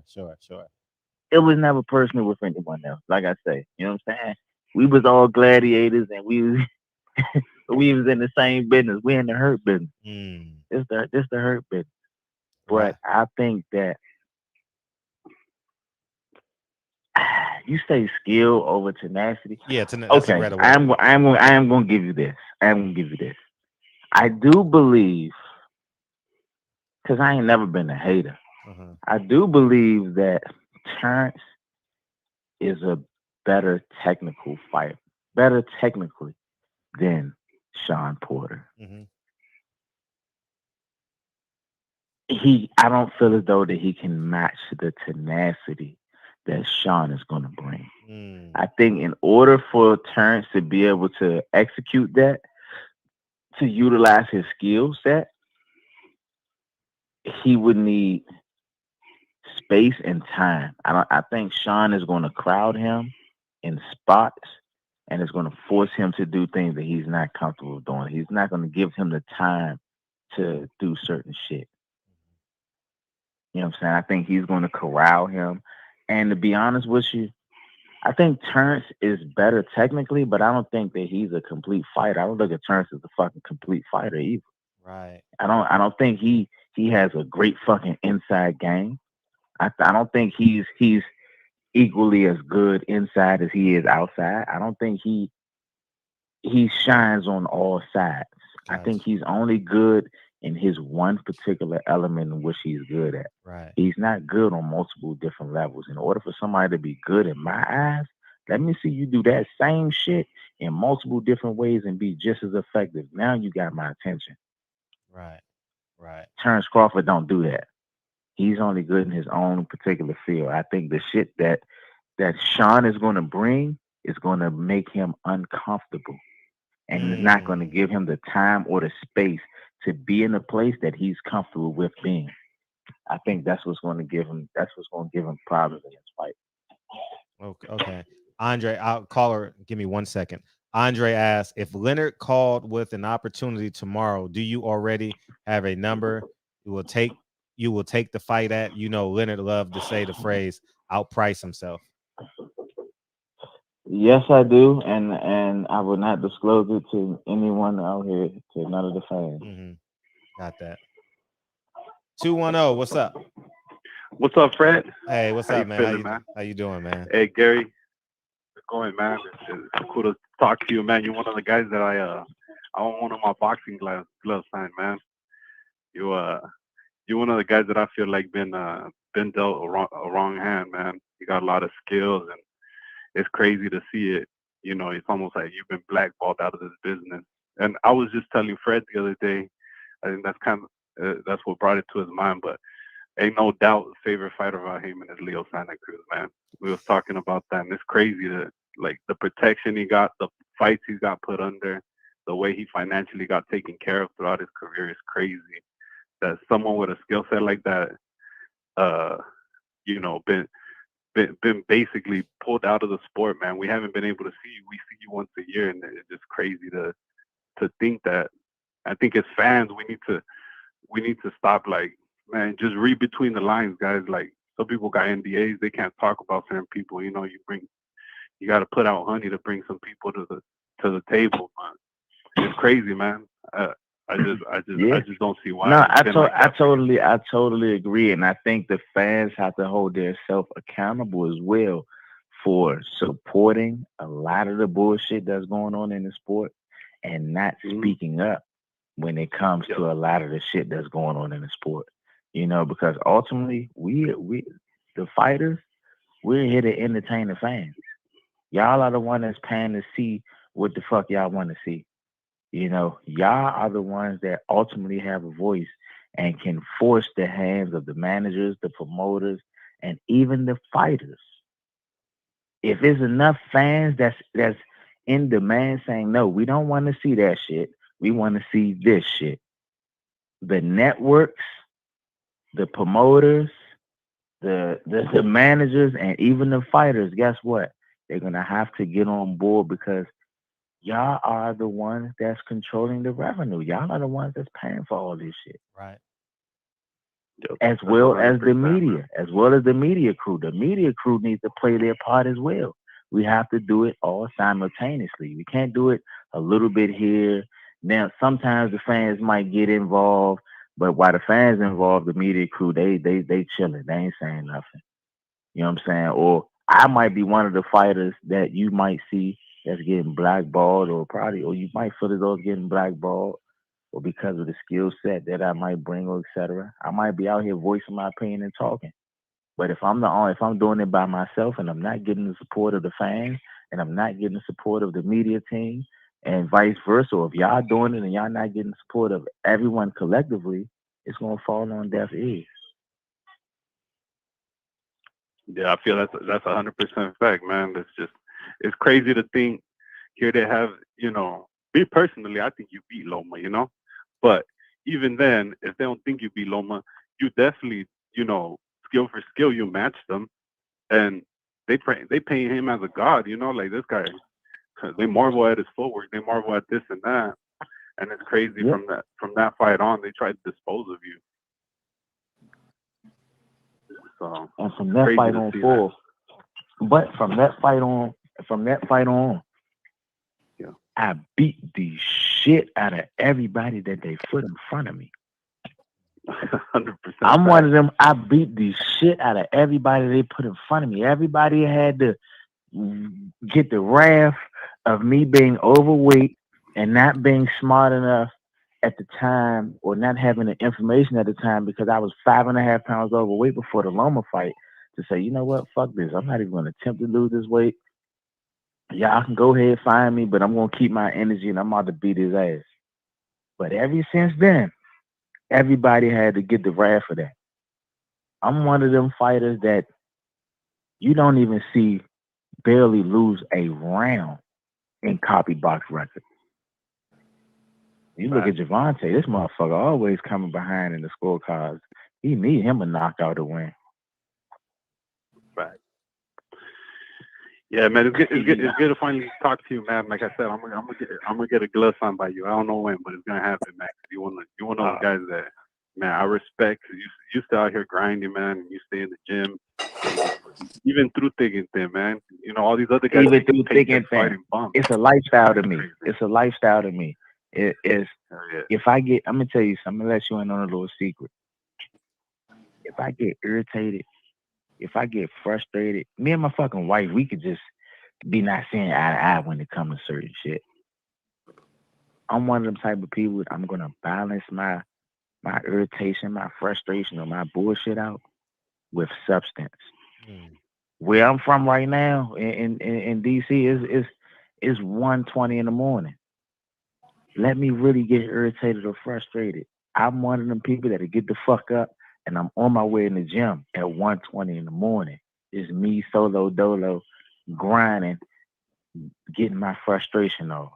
I'm in the gym training, harnessing my craft, sharpening my tools. Just in case an opportunity like this pop up, I'm right there in the mix, ready to cut a motherfucker head off. 100%, man. Hey, I just want to say thank you. And dude, ever since I heard the story about you having Fred's back, you know, in that situation. When, oh my God. I have respect for you, man, because there's certain people that I know, and that may be the reason, man, because you're a man, you stand on what you say at certain situations, you know, and you standing up for him, you know, at the time, that was dope, man. And you coming back, like, he always, something I noticed about Fred, and I always tell him this, man, is he stand up whether, you know, it's going to ruin a relationship or not, he's on the side of, like, whatever's right, you know? Even if he may be wrong at later in the moment when he thought he was right. He's like that 57. I could have been wrong, but I was right. But I was right. That's right. Yeah. I could have been wrong, but I was right. Yeah. Yeah. So, yeah. Man, no, but that matters though. That's where integrity comes in there. That's where honor comes in there. Right. You know, yeah, that's I the respect shit that, man. You stay up, Gary. Fred, you stay up, man. Thank you. Keep doing that, and like you're right, man. Us fans, we need to do our part, man. And the media need to stand up. They need to be a little bit more like barbershops. So, y'all have a good night, man. It was cool, man. Like I said, I'm gonna get that glove time, bro. Man, one day, man. I appreciate the love, man. Just like I tell all my other fans, when you see energy is transferable. So the next time you do see me fighting, don't be afraid. Don't get nervous. Start throwing some fucking punches in the air. Because those punches that you bring, and I'm going to use that energy with me when I'm in there competing. You hear me? I'm about to break the 65 into my living room. That's what I'm talking about. Cause that mean I'm going to break some shit. That mean I'm going to break some shit on my opponents then. All right, y'all stay up, man. Thank you. All right. We got a question. We have, who do you favor, Boots, Earl, or Crawford? Who do you think is the best out of the three? What do you think of your fellow amateur teammate Rashid Warren in the pros? That's multiple questions. Or? Yeah, it's two questions. Yeah, Spence, Crawford, Boots. Who's the best? Who do I like out of the three of those? Yes.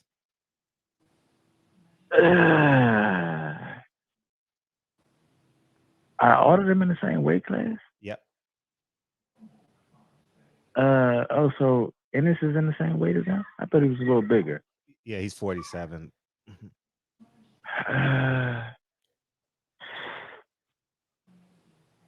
Shit, I would probably go with Earl. I'll probably go with Earl over there. Okay. And Rashid Warren? I like Rashid, man. He came up in the amateurs with me. Yep. He came up in the amateurs. Now, he was one of the ones that really came up in the amateurs. So the people that don't know, man, I got 2 losses to Rashid Warren in the amateurs. I was like 9 years old. I was 9 years old. He beat me in the silver gloves. He was mad as shit. Rashid Warren, I like him, man, in the pros. I think he did his thing his last fight. Mm-hmm. He did his thing his last fight. He got to maintain that as far as turning his punches over and getting the pop on his shots. You know, he's a fast fighter, but he doesn't have the punching ability to really keep a motherfucker off of him. People say what they want about me not hitting hard. Every one of my motherfucker opponents that get in there, they ain't in the rush to come in. You don't see them trying to bore through this shit. They real cautious when they coming in this motherfucker. It ain't just because of the speed. Right. But Rashid, he showed that he picked up his punching ability a little bit more in his last fight. Right. I think he needs to maintain that. If he maintains that, I think, man, he should be good, man. I genuinely feel happy when I see my, you know what I'm saying, my teammates or motherfuckers that I done came up with still grinding and still tunnel vision. Right. A lot of people done fell off by this point. You know, Right. we knew each other since we was about 9 years old. Wow, she about 34 years old, 33, 34 years old, man. We still grinding. Right. You know what I'm saying? We still doing something that we love and we like to do. You know what I'm saying? This shit kept us out of a lot of trouble, kept us out of a lot of stuff, you know, and taught us a lot of stuff as well, you know. Right. Like I say, we're part of a secret fraternity, man, that it's an honor to be a part of, you know, so. Right. And so it if it makes you feel any better, Terrence Crawford was sparring last Saturday before the Shakur Stevenson fight, and he got blasted. He got blasted at sparring last Saturday morning. Brian Norman. It don't make me feel any better. I don't. It'll make me feel better if I was the one that blasted his ass. You know what I'm saying? That don't make me feel any better. Right. Right. I mean, even with that, it ain't no.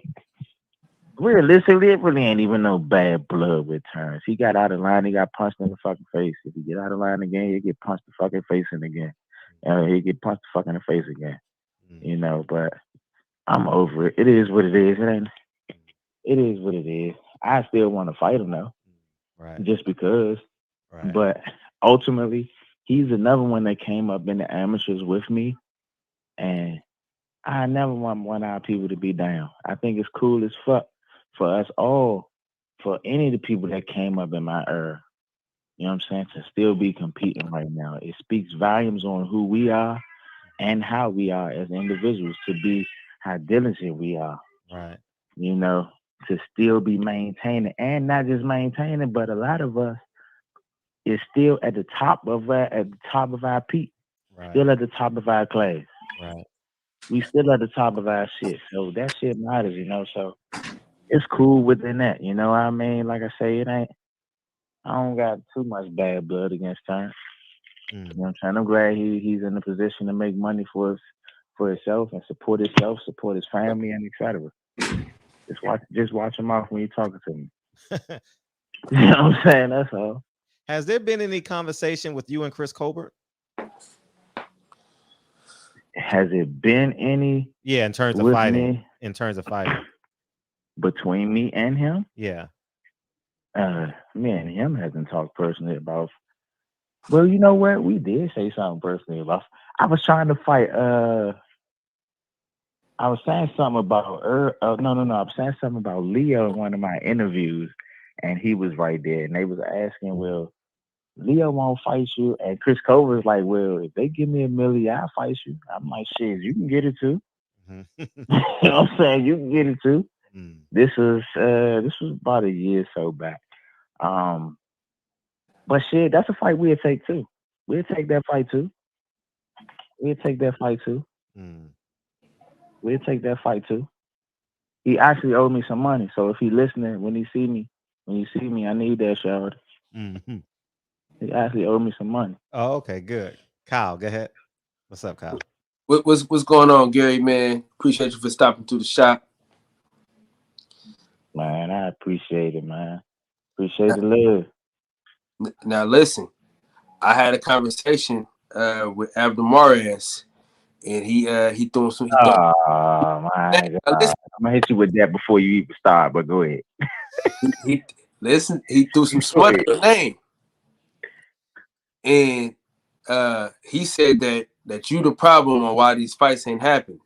He said that he tried to get the fight with you, and Leo tried to get the fight with you. I'm stop you. Let me stop you real quick, because I don't want you to continue to food poison the people. That's some bullshit. That's some bullshit from the start. Abner Mosk never wanted to fucking fight me. Abner Mars wanted to stay the fuck away from me. Abner Mars wanted to fight Leo Santa Cruz 2 and 3 fucking times. I've been the champion in this weight division for I don't know how long now. All of them motherfuckers had the opportunity of fighting me. From Frampton to Abner Mars to Leo Santa Cruz to Josh fucking Warrington to Lee Shelby to whoever else you want to name within that, to Shakur Stevenson. When they was all when he was down there, everyone had the opportunity to compete against me. The fights never happened, not because of me. Abner Mars couldn't fuck with me on his best day. Abner Mars couldn't fuck with me on his best day. And then he had a detached retina, 2 detached retinas at that. And then he had the nerve. They said something about a possibility of me and Abner fighting. I would have ruined his fucking career. Abner Mars never wanted to fight me. His career would have been over with after that shit. Yeah, we was in Atlanta, man, at the hotel. It was the American Hotel, man. He was walking one way. Me and my OG was walking the other way. And we talked to him for about 15 minutes. And, you know, you came up, of course. He gave you some bullshit for about 15 minutes. Yeah. he gave you some bullshit. Anybody can talk tough when the shit ain't about nothing. I'm the one that was standing there like, what's up? Let's make a fight happen. Abner Mars never wanted to fight me. Now, these people tend to dance around me like I am the fucking plague. Now, do you regret not whatever lie Abner say? What else he said? So he said he tried to fight you. He said Leo tried to fight you, and he said you had a fight on the table with Josh Warrington, and then you didn't take it. The only thing that he said that was right was that it was a fight on the table with me and Josh Warrington. I'm one of the people that would never bullshit the fans. I keep it honest. The only thing that was on the table was me and Josh Warrington. That was right before he fucking lost. Who did he lose to? He just lost. Yeah, he did just lose. I forget. They'll tell us in the chat. Okay. Yeah. And Eddie Hearns reached out to me through Instagram and offered me a figure that was beneath my standards, and I turned it down. And that was recent. That was right before his last fight. The offer that he made wasn't respectful to me anyway. Do you regret not taking it? Just off of the opportunity? It would have been it could have been a unification match. Maybe a little just because I would have had the belt. Just because I would have had both of the belts, and it gave me a little more leverage. But that was the only jump. And I think they only was willing to do that shit just off of the back end. They really didn't want to fight the guy that they wanted, that they had him fighting. And he offered me the shit last minute. I forgot how much time it was before even the fight. I think it was less time than it is now. It was less time. Like right now, if Tank and them were to say, okay, Gary, we can fight you, I'll have like a month to get ready for this fight. When they said it, it was less than a month. It was less than a month, and I would have still had to make weight, which is 126. At least Tank, he's at 135. I'll be moving up 2 weight divisions, so weight wouldn't really be an issue. So it'd be easier for me to make that within a short period of time. They try to hit me with that within a short period of time, shorter than the month's notice. So that was another issue, I believe, that came about on top of the figure not being what the fuck it's supposed to be anyway. Now, do you regret not signing with Eddie Hearn? Because I know you guys had something going on to where you was on the zone. You and your family had that nice documentary. No, I don't regret signing with Eddie. I don't regret signing with Eddie. I'm still a free agent. If Eddie wanted to talk and do business, I can still talk and do business with Eddie. But I don't regret signing. it just stuff just wasn't adding up on my end. You know, in most cases, things got to make sense on both parties, and I didn't feel like things was making sense on my end. So that's how that went. For sure, for sure. What would you say is your favorite entrance thus far? My favorite what? Entrance to the ring. What was your favorite one so far? My favorite interest? Me like my interest? Yeah, like when you coming out, you come out with some shit now. Come on now. He said you come out with some shit, man. I don't know, probably King Tug. Probably my King Tug joint. Before King Tug. My shit. The Coming to America joint. It was symbolic. You know what I'm saying? That was symbolic just off of the strength that he's not from our country. You know what I'm saying? You're a foreigner on my land. And the Mongolian people, they was known, Genghis Khan, he was known as a great warrior. People heard of Genghis Khan as being a warrior, a conqueror. He went and traveled everywhere and was conquering shit, taking shit over. But it wasn't until the year, I believe, 1260 that they went into the Mongolian civilization. The Mongolian people went into Africa, went into Egypt and shit, and tried to take over. And the African, the Egyptian people, they just like fuck the Mongolians around, and they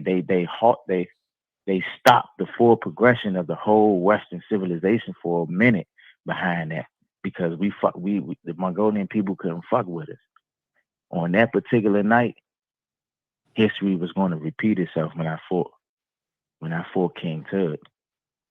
They thought they was going to bring their ass back over here on our land and do something. So that Coming to America, it just fit right. It fit so perfect. You know what I'm saying? Come on, man, you over here. Welcome this foreigner over here. Ass whooping's universal. Ass whooping's universal, baby. It don't care what language you speak, where you from, you know what an ass whooping is when you get one. For sure. Now I gotta say this. Everybody that you beat them bad, right? With the exception of Lomachenko, which I that was a knockdown. That was a fucking knockdown. But everybody you beat, they next couple of fights, man, they show the fuck up, right? Yeah, you learn something. So King Tug took Chris Colbert. He took him to some deep waters, right? Jojo Diaz beat Tevin Farmer. He beat Javier Fortuna.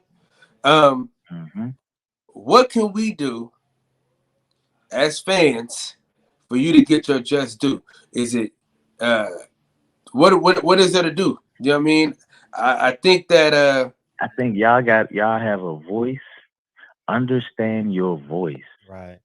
Understand the voice that you guys have. Understand the power that you have. Y'all are the consumer-based people. Y'all are people that's making all this shit shake. Whether it's ESPN, whether it's Showtime, whether it's pay-per-view, whether it's whatever the fuck it is, the fans are the one that's controlling this shit. Y'all are the one that's putting the asses in the seats. Y'all are the ones that's paying to see the best fight the best. Y'all have a voice. Y'all need to speak up on that shit. Y'all people like to be on social media, these social media platforms, or whatever platform that you guys want to get on these platforms and start blasting that shit. Stop supporting fights. Stop supporting certain fights that motherfuckers y'all don't really want to see. Half these guys are fighting people that you don't know who the hell he's fighting. You already know the outcome of the fight before the fight even starts. I know this guy's going to beat this guy. He takes all the entertainment out of it. You know, y'all are the ones that's getting bamboozled. I think the fans need to start blasting it on these platforms. And I also think that the media platforms need to start playing their part as well. Stop supporting some of these fights. When these fights do come out and it's bad matchups and shit, y'all need to go out there and start blasting that shit. Right. Stop supporting that shit and start blasting it. This is the reason why the sport is getting weak. This is the reason why this is happening. Why the fuck this person not fighting this person? We don't want to see this guy. Why ain't nobody talking about this guy? What's up with the manager? That's the shit that the fans need to be doing. I agree with you 1,000. I apologize, Kyle. I agree with you 1,000%. I've been saying that for the past year, especially during quarantine when we had boxing on the ropes. You know what I mean? Because they were missing the gate. I said, man, don't support these fights that don't mean anything. Because if we support shit, they gonna keep us feeding us shit. Mm-hmm. You know what I mean? Right. Yeah. Hey, I gotta ask you before we move on. Haney versus Jojo Diaz. Who wins that fight? Man, listen, I would never go against any of my foes. I would never go against any of my men. So I would go with JoJo all day. I don't give a fuck who JoJo was fighting. I would always go with JoJo. Well, I thought you were going to say Devin Haney because we all black out here in these streets. You going with the Mexican, huh? Hey, I'm a little disappointed in you, Gary. Hey, look. I ain't like that, man. The Mexicans, my cousins. I get all love to them. Them my motherfucking cousins. They're my cousins. I get all love. I ain't gonna hold you. I get in my feelings. You know, he said, I thought you was gonna go with him because he was black. You would go with the Mexican. Nah, I'm going with the black guy every time. You know lie to you. Huh? I said I'm going with the black guy every time because I can't lie to you. Even if I know the black dude can get his ass whooped, I'm going with it. I completely get you, and I understand. Internally, it's always like that with me. Internally, it's always like that with me, but I gotta be real with myself. This is how I look at it. I'm grateful, and I would be glad at the fact that Devin is putting himself in a position to financially make some money to support himself and support his family. That's ultimately what I would want for my people. You know what I'm saying? To put themselves in a position to be able to and actually be able to maintain. But when it comes to this motherfucking sport, and it's somebody that I competed against, I don't want anybody that if I beat you, I need you to learn from this ass whooping that I gave you and take that and go ahead and whip him. Yeah, I learn that and go ahead and whip him. He learned enough, man. He learned enough with Tevin Farmer. You know what I'm saying? He already got a black dude out the way already, so he got the halt. You funny as shit. He said he already got one. Hey, you funny as shit. Yeah. I will look. Put it like this. This how I'm looking at it. I'm gonna give it to you real, man. Take the color completely out of the equation. It's too hard. It's hard. If you was to play somebody in fucking, do you know how to play basketball? I mean, I'm a hooper, man, by trade. All right, so you're a hooper, right? So you playing 1-on-1 and you playing 30 different motherfuckers, right? You beating all these motherfuckers. And it's somebody that you want to play. You want to play him. You know you can beat him, but this motherfucker ain't trying to play me. But he about to play somebody that you beat before. Who you want to win?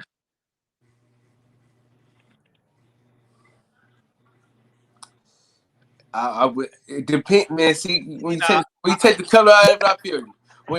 Answer the question. I'll keep it a buck, man. If it enhances my resume, because your goal is to make the Hall of Fame, right? And if JoJo Diaz proves on to be a not necessarily a generational talent, but a 2-division, 3-division world champion, and you beat him, that makes what did that say about me? That makes you better. That legitimizes you. So I understand it. Exactly. From that so I would never go against that. I would never go against him just off of that point alone. Mm-hmm. Yeah. So you can take color out of the equation. That's why I was like, you play ball and you play 30 motherfuckers, but it's this one person that you want to play. And he ain't played yet, but he about to play somebody that you already beat. Who would you want to win? the motherfucker that you ain't never played with, the nigga that you already beat. It's kind of 50-50 because if you beat the guy, then I beat him. You know what I'm saying? Then it adds to the mystique of like, can't nobody really fuck with me. You know what I'm saying? It's like king of the court, damn near. You feel me? So, because you might have the opportunity to fight the nigga that he just lost to down the line. And then after you beat him, you be like, well, I beat everybody. You know what I'm saying? So it could go either way. Well, Alright. speaking But of, I can never go for the other man if I see the brother man. I'm just letting you know that right now. Like I knew what's bruh's son name? Bruce Shelton. I knew he was gonna get it. I knew he was gonna get his ass whooped. I knew it. Jordan Spencer beat the hell out that boy, man. I mean, beat the I knew dog it. out of him. But I was rooting. I was rooting for the black guy, man. But he got the shit whooped out of him. hey, But you know, I'm always gonna ride with the fellas, man. hey, Hey, speaking but Fred broke it down. Fred broke it down to make sense the way that yeah, I the mean, way listen, that No, we got it. We got it. Hey, Gary, you gonna have to get that. You gonna have to get that trademark though. Ass whoopers are universal. You might want to get that trademark before Fred do it. You know, Fred quick. He see stock rising, he jump on that shit. So you might want to hop to Hey, it. look, the funny thing is, right? I'm a sneaky shooter, so that motherfucker already low key is, so I ain't tripping. Okay, all right.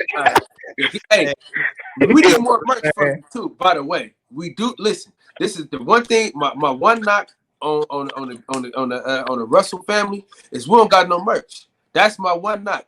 I interviewed your youngest brother. It's coming, man. It's coming. It got to be here, man. I'm telling you. That's one thing that's holding y'all back too, because people can't wear it. People can't be seen in it. So right now, me and Fred, we love hoodies. We're hoodie guys. We can have a Gary Russell hoodie on right now, simultaneously on the channel right now. You know what I'm saying? And then that way people are like, oh shit, Gary Russell got some merch. Oh shit, okay. Then when your next fight comes, everybody got the merch already. So you already going in. You already going in ready to go. It's because y'all got great personality. Y'all very candid. I've interviewed I interviewed your brother, your youngest brother, which I told Fred from the beginning. The first time I seen him fight, this was it 2 years ago, Fred? Was it 2-3 years ago on FS1? Mm-hmm. I told Fred, hey, listen, Gary, listen, I love you, man. You're a great fighter. You're a hell of a fighter. But I told Fred, when I first saw him, I said, dude, he Gary Russell with a whole lot of fucking power. That when I seen him fight, I said, yo, this motherfucker is serious. But y'all gotta have some merch though, man. We need that merch from you. I got you. It's coming. It's coming. It's coming. Well, speaking of brothers, one of your brothers just popped in the building. Go ahead, Batman. Man, what's I up, ain't son? heard that motherfucker forever. He right here. What's up, son?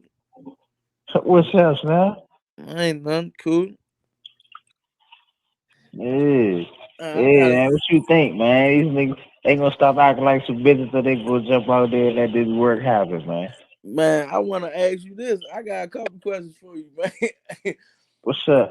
Oh, Chris Cole been talking about, man, you too small for him. He's gonna beat the shit out you if you ever come up to 130. He's gonna spank you. He didn't say that, did he? Yeah, most definitely. He on boxing talk. Say he gonna spank you. That motherfucker he say any fucking thing, man.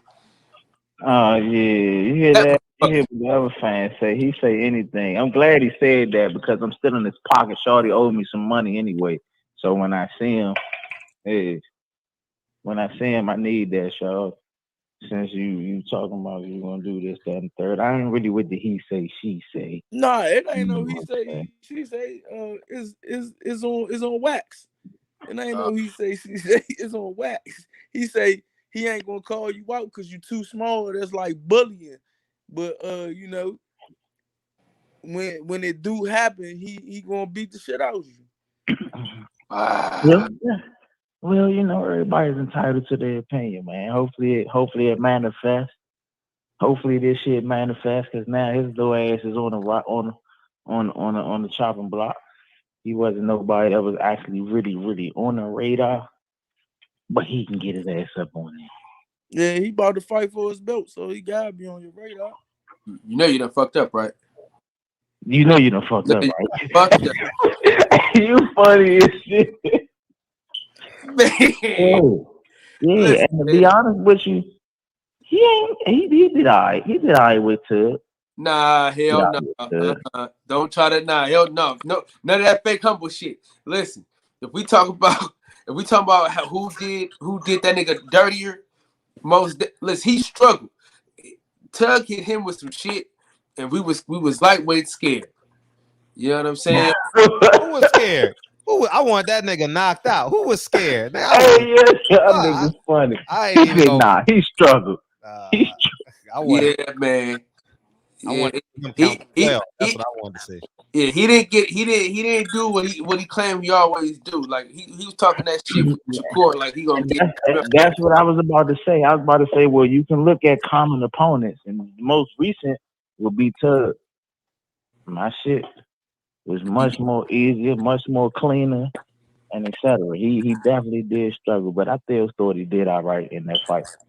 He got touched with some shit in that fight, like you said. I thought he was about to get set in his motherfucking pockets, but you know, man, you're supposed to talk your shit, man. But I say give Tug an 8-week training camp. Tug probably would have fucked him up. Yeah, and I was about He didn't do a short notice. Didn't Tug take that on short notice? Some shit like that. Yeah, he was supposed to fight Gamboa. Yeah, he took it on short notice. The Tug was still just like in his ass for real. So, I mean, niggas can talk. They can talk. Let them talk. I ain't tripping off the talk. That's the fight I want to see though. Well, I got another question for you. That's the fight that can make happen. You know what I'm saying? As of now, I'm trying to see what's gonna manifest with this tank and everything else shit. If that don't happen, then we on to the next. Then Hey, G, I'm gonna keep it real with you, man. Listen, I know I don't want to put the bad energy out there in the world, but we talking about Leonard Ellerby right now, man. You know what I'm saying? We talking about the biggest flake of all flakes. The man that's gonna tell you he look out for the black man and mess around and not even interview you. Then 5 seconds later, interview with the white man. So you know what I mean? I'm gonna just be honest with you, man. Yeah. They're not gonna sacrifice Tank. Listen, I'm gonna be real with you, bro. I got Tank. If y'all fight, I got Tank. I ain't gonna lie. The motherfucker hit hard is a motherfucker. You know what I'm saying? So I'm gonna be real. But I don't think they're gonna risk the biscuit like that. I just don't see it. I don't see them. Man, you can, but listen, you can hit hard, but if you got an opponent in there that you can fucking hit, you gonna look that fucking good. What happens if you can't hit a motherfucker with that shit? Name a slick motherfucker that he could fight that's gonna stand there and get hit with that shit.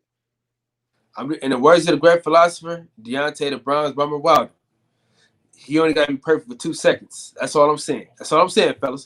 That's all I'm saying. The motherfucker hit hard as a motherfucker. Now, hey, listen, I can't come on here in front of the world and lie to my folks. You know what I'm saying? I can't say one thing to them and then come on here and say something else different to you. You know what I'm saying? Tank do hit hard. Tank do hit hard, I can't listen. I can't give y'all that, right? It's in boxing. You do need that. You know what I'm saying? But you need more than just that. You need more than just being able to hit hard.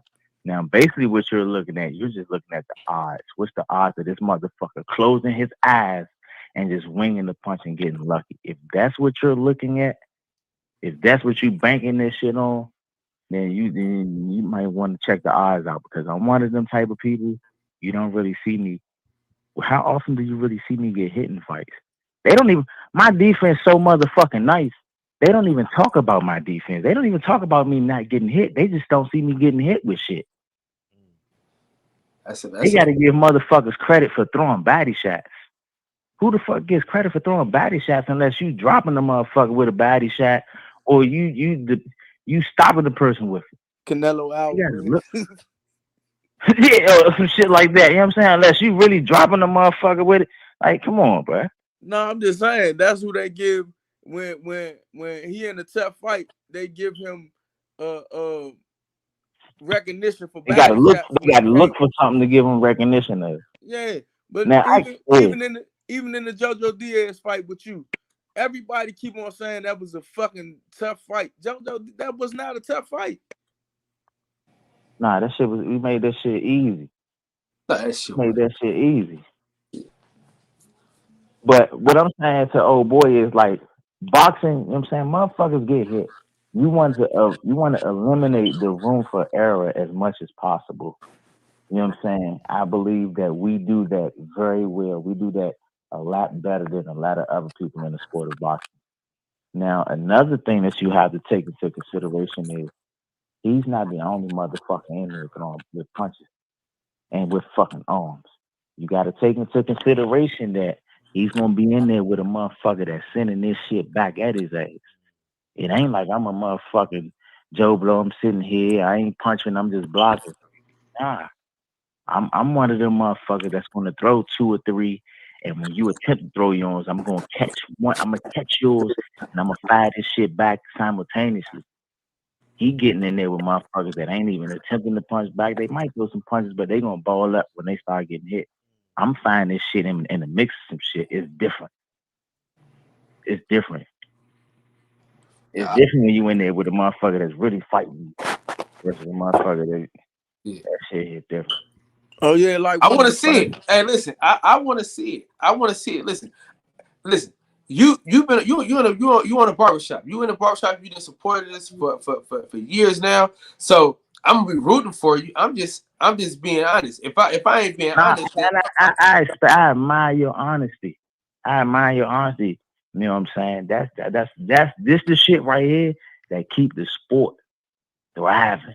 and any light skin too. But I gotta go with the light guy too. Yeah, but people keep thinking. But listen, people keep thinking you trying to just cash out just to get a fight. Like you just going in here to lose. That shit. He been asking for it for a while. Man, he been asking for a while though. So it ain't no. I'm trying to cash out. He been asking for the nigga for a while now. He been asking the nigga for the nigga for 4 years. And let me ask you this, man. How many times have you seen Tank losing in the fight? He always has to get a fucking knockout because all his fucking fights he's coming from behind in the scorecards. Is that not true? Not you know what go ahead, Batman. Only against good competition. That was Leo. When he stepped up in competition, he had to come. He was coming behind the scorecard. Whenever he stepped up in competition, he was coming from behind the scorecard. His last 2 fights, he was losing. All right, now let me say this. Now we got to say this though. It don't really matter how many rounds you lose if you could put a motherfucker to sleep. You know what I'm saying? Leo Santa Cruz was up, so he thought he could throw these couple punches, and he got hit with that uppercut and was asleep for a couple days.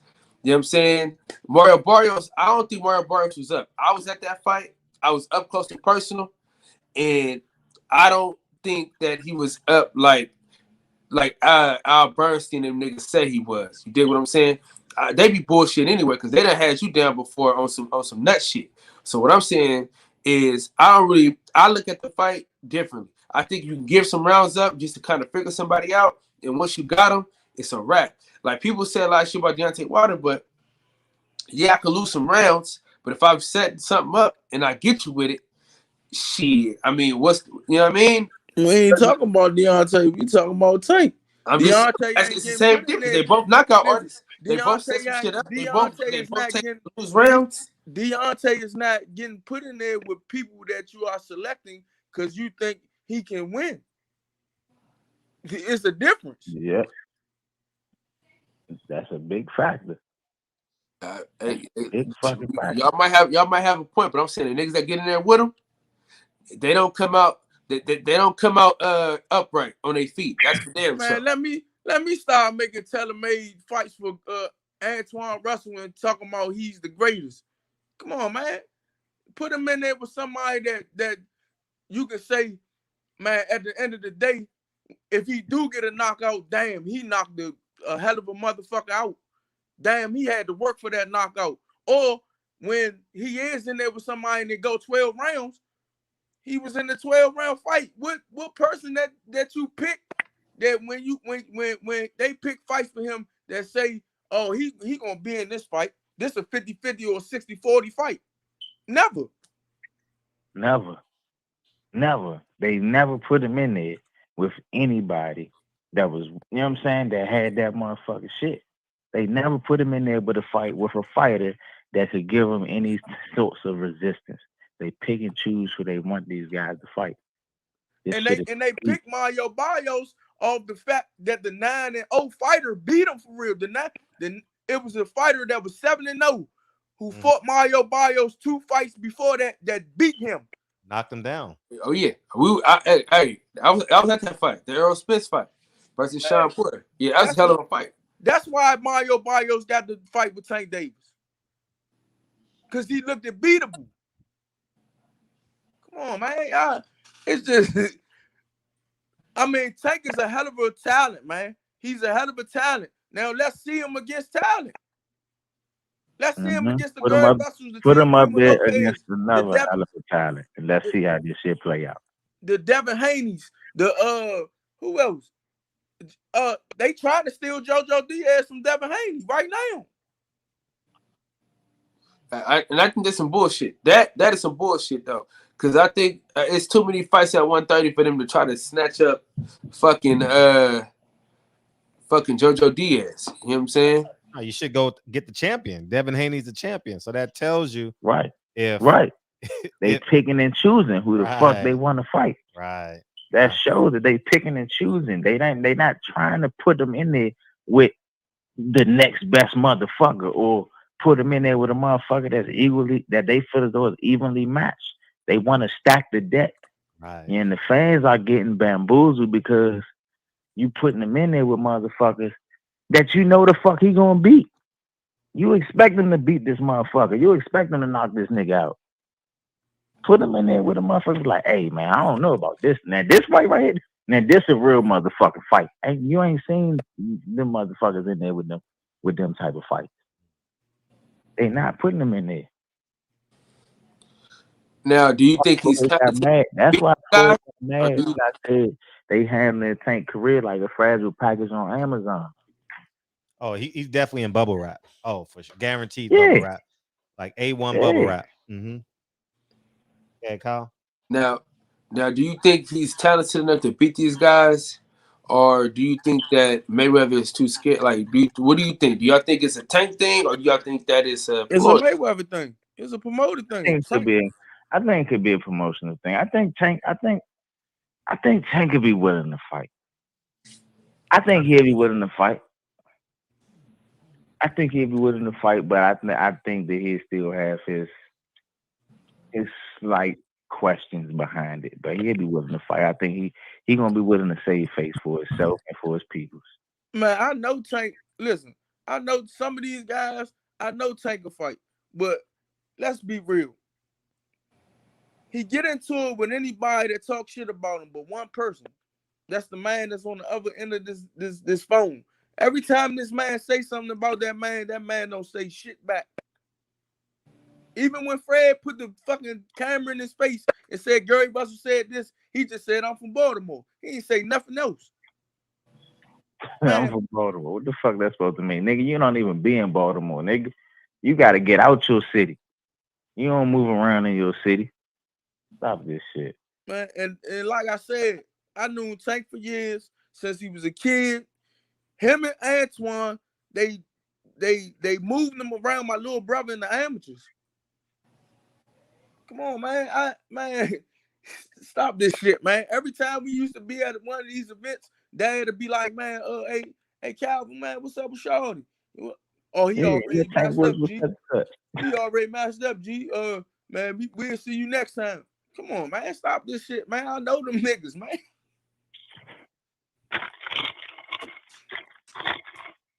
I know them niggas, man. Quick question, G. Do you think that Caleb Plant can beat Canelo PED Alvarez? I think Canelo gonna fuck Caleb up. God damn. Really? I ain't gonna hold you though. I think Caleb can box. I think Caleb is a good boxer. I think he can box. I think if Caleb is in motherfucking 15-round fight shape. Dude, I just 15. said that. If he's in 15, 16-round fight shape, then he can do something. I just said I think he'll be able to box enough and keep Canelo at the end enough and just be able to stay on his toes and stay the fuck away from him. When Canelo get close, smother, grab his ass and reset, regroup, get back to the middle of the ring, do this shit all over again. If he's in 15, 16-round shape to do that, then cool. But if not, after about the fifth round, Canelo gonna turn into fucking Michael Myers and Jason and just start walking his ass down, sending them motherfuckers studs. All right, now let me rebuttal that because I'm a Caleb Plant man, right? Shit, man. Let me rebuttal that, man. All right, what you got, bro? Caleb Plant got better feet. Caleb Plant got better angles. The only thing I don't like about Caleb Plant, he don't got no pop, bro. He don't got enough fuck you, bro. But he got enough pop. He got enough pop for Canelo to respect him. But the only thing I don't like Chris Bird shit. On some Chris Bird shit. All right. He don't have his hands tight enough when it comes to his defense. Like when it comes to catch and shoot, he don't put his hands close enough and tight enough to his face. Yeah, as far as his defense, okay. That's the only problem I got with him. But Canelo Alvarez, now let's go to Canelo. No, y'all saying that when Canelo in there with good competition, he don't look that good. When he was in there with Danny Jacobs, he ain't look super fat like Michael Myers.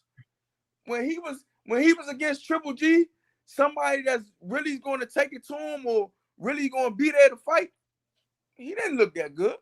He was looking good against guys that's really scared of him. That's going to sit there, that's going to be right there to get punched. Dog, he's a hype job for real. Shit. Well, you think so? What? I think he motherfucker. I think he.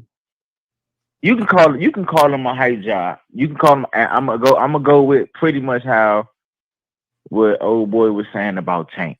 You can call him a hype job, but you gotta give him the credit for at least getting the motherfuckers out of there that he got the fuck up out of there. But listen, they was there to get out of there. Who he got out of there? They was there to get out of there. He got Rocky Fielding out of there. He got a bum ass Billy Joe Saunders out of there. Come on, man. Billy Joe Saunders some shit for real. Caleb Plant, Boo Boo Andre.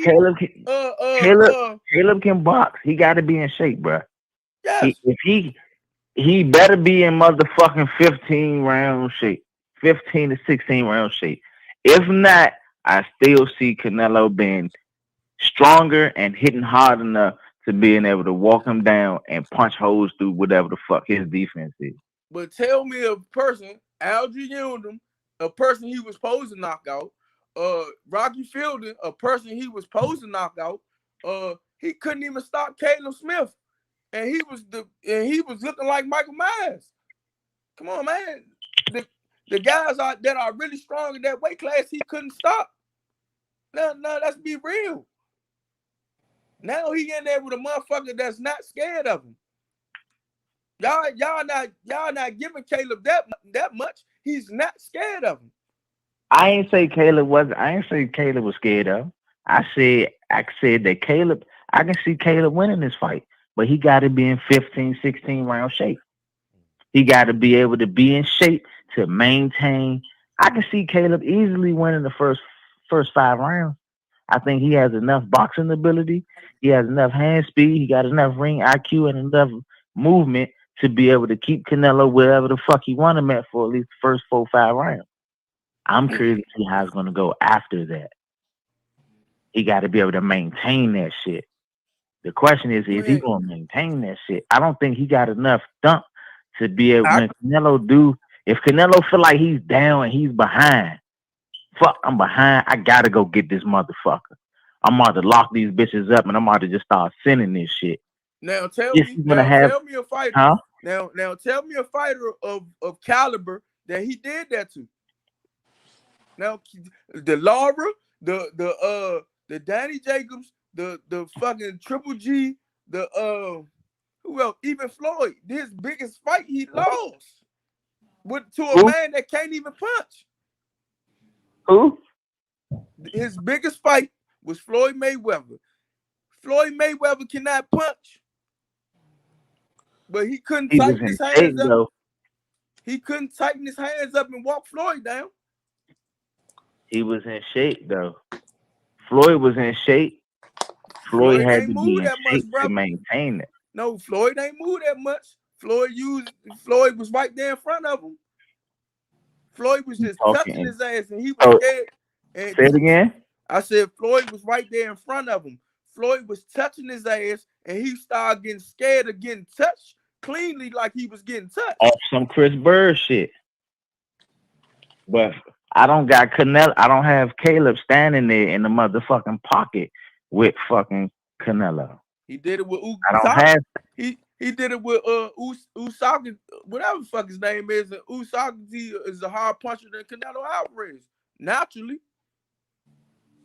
Who the fuck? I ain't watched that fight. I don't know who the fuck that is. The one Caleb won his belt from.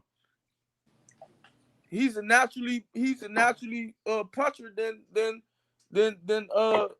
what's his name? I never seen that dude fight. What else does he bring to the table other than hitting hard?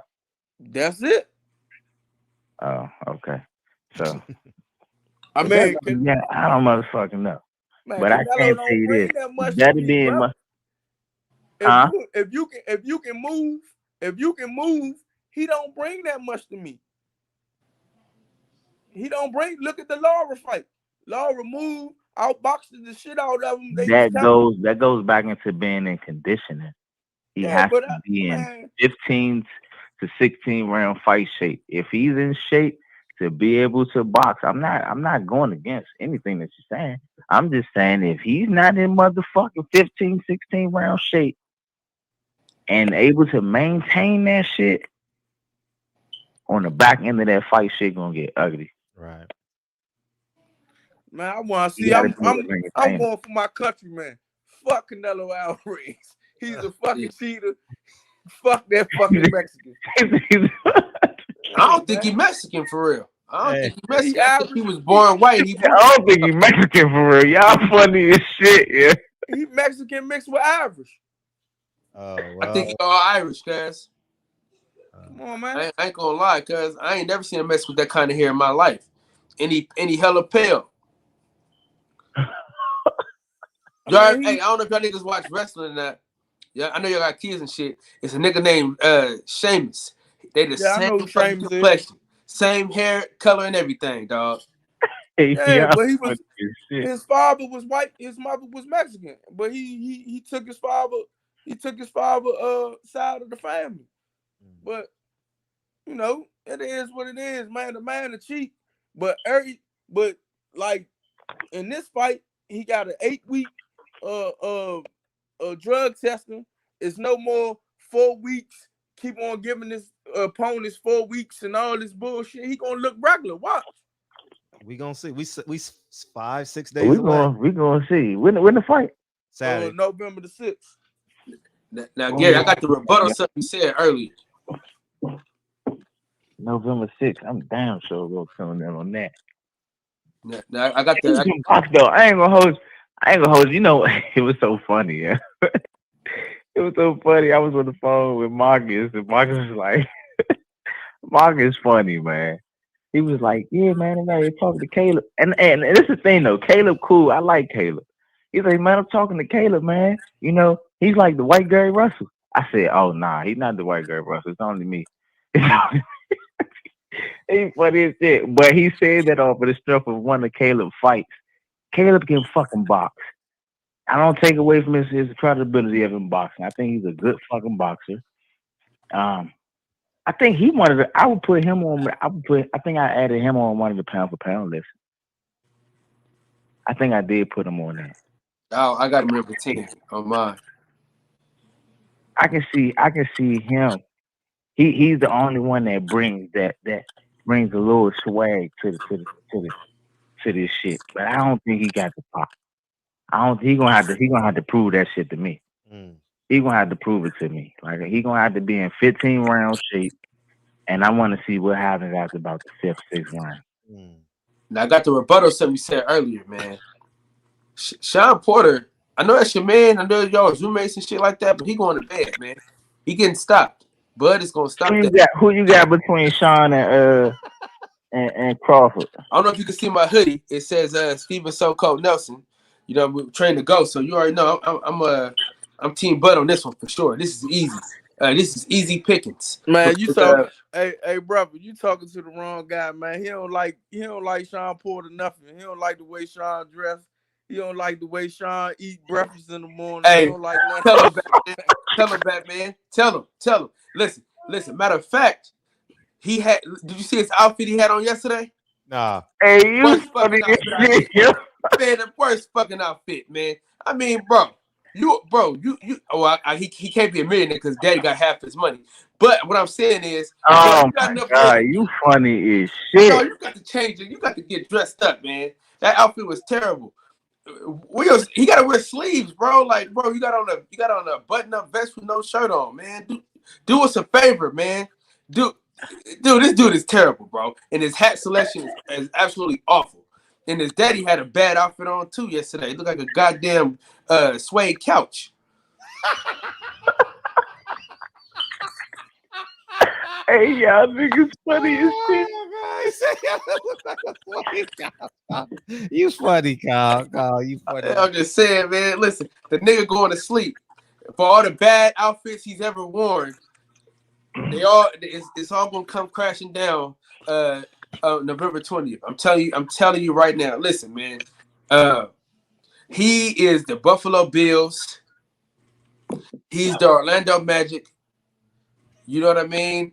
The man, he is a bridesmaid. The New York Knicks. Yep, the New York Knicks. No, they won championship. Bridesmaid. He's a bridesmaid. He ain't never the bride. You know what I'm saying? He never shows up when it's time to show up. He'll give you a good fight, but he'll never win. You know what I'm saying? He's a close but no cigar ass nigga. You know what I'm saying? The nigga is literally a fucking hand grenade. You know what I'm saying? He's an almost ass nigga. He's a what? That nigga's a hand grenade, bro. He's an almost ass nigga. He is a nice game of horseshoe. Hey, you funny as shit. Man, this motherfucker, man, this nigga hate Sean Porter, man. But the only person I hate more than Sean Porter is Keith Thurman. But you was a Keith Thurman fan at one time, now. Nah, hell no, man. No. Because his haircut been fucked up. He had a stupid ass ponytail. He got this new fucked up haircut. Listen, man. Hey, yeah, he said no. His haircut been fucked up. Hey, y'all funny as shit. That's cow, man. Hey, yo, y'all funny as shit with this joke tonight. But nah, like I said, if Terrence beat him, I give Terrence full credit, man.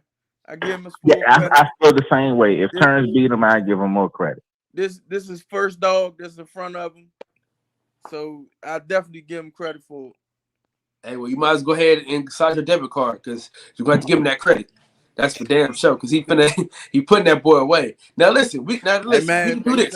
Let's do this. They say Terrence was looking. They say Terrence was down to ATL, man, looking job bad and smart, man. Yeah, I know it's smart. Hey, the sun shines on a dog's ass sometimes. No. They say he was getting touched up. Thank you, Leg. They say he was getting touched up by this boy Newman, man. Fell into the rope. And almost got sent to the upper room. Hey, well, listen, see, here y'all go with that almost shit. Here y'all going with that almost. See, you've been hanging out with Sean Porter too much. See, no, that they had to stop it. They had to kind of stop it and let him get his shit back together. He almost sent him to the upper room. What are you talking about? But he didn't send him though. He almost stopped it. They stopped it, let him get his composure, and then they asked him did he want to continue, and he continued. He almost got sent to the upper room. Hey. Well, when Gary Russell hit him, was he able to ask? Was he able to say, "Help? Can I continue?" No, he didn't get to continue. Right? I wasn't there. Well, let's ask the man that was And there. he ain't do nothing but he grabbed his mouth. He didn't even attempt to fight back then. See, so I guess the Grabbed other his dude mouth. didn't hit He as didn't hard as attempt to Gary fight Russell back. then. What you say? I said, I guess the dude didn't hit as hard as Gary Russell then. Because, I mean, him and Gary Russell, they're going to have to fight one day anyway, man. Because, I want to see it just because it's a lot of bad blood and it's going to be a lot of nice shit talking. I want to see it. But what I'm saying is that almost shit and that sparring shit don't really matter. When them lights come on, that's when Spawn matters. You all can't say stuff. Spawn don't matter. Spawn matters. I'm gonna tell you, half of these people that's in the sport of boxing right now and that's walking around on their motherfucking heels and all punch drunk. I ain't even hold you. You hear fucking Tank talk. He sound fucking punchy. Yeah. To be realistic, a lot of that shit comes from the wear and tear and sparring. Niggas be so beat the fuck up before the fucking fight that they beat up before. You know what I'm saying? By the time they fight, I don't do a lot of sparring because it helps preserve the body. You know what I'm saying? They get in all these gym wars and shit. So when you say sparring don't really matter, that shit fucking matters. Yeah. That shit take a toll on you over time. That shit matters. I'm only saying that because people look really good in sparring, right? People look great in sparring, right? And then when them lights come on, they get pieced up. You know what I'm saying? But Terrence Crawford haven't been in there with nobody that's gonna really push him to the brink. Well, I mean, November to remember. November 20th. Listen, November 20th, Batman. Listen, all I'm saying is this, because I'm gonna be in DC in November, right? I'm gonna be my little nephew, my little cousin. He hooping DC. They from DC. I got a lot of family out there, right? So I'm gonna be out there. I'm gonna be out there, and what I want to happen after this fight, I need you to take me to Gary. I need you to take me to the gym. I need some sparring gloves, signed, sealed, and delivered. I need them to say, "Damn, you was right. Sean Porter can't dress and he got his ass whooped." That's all I want on the gloves. That's all I want on the gloves. That's it. Now you can name your price over here on this side.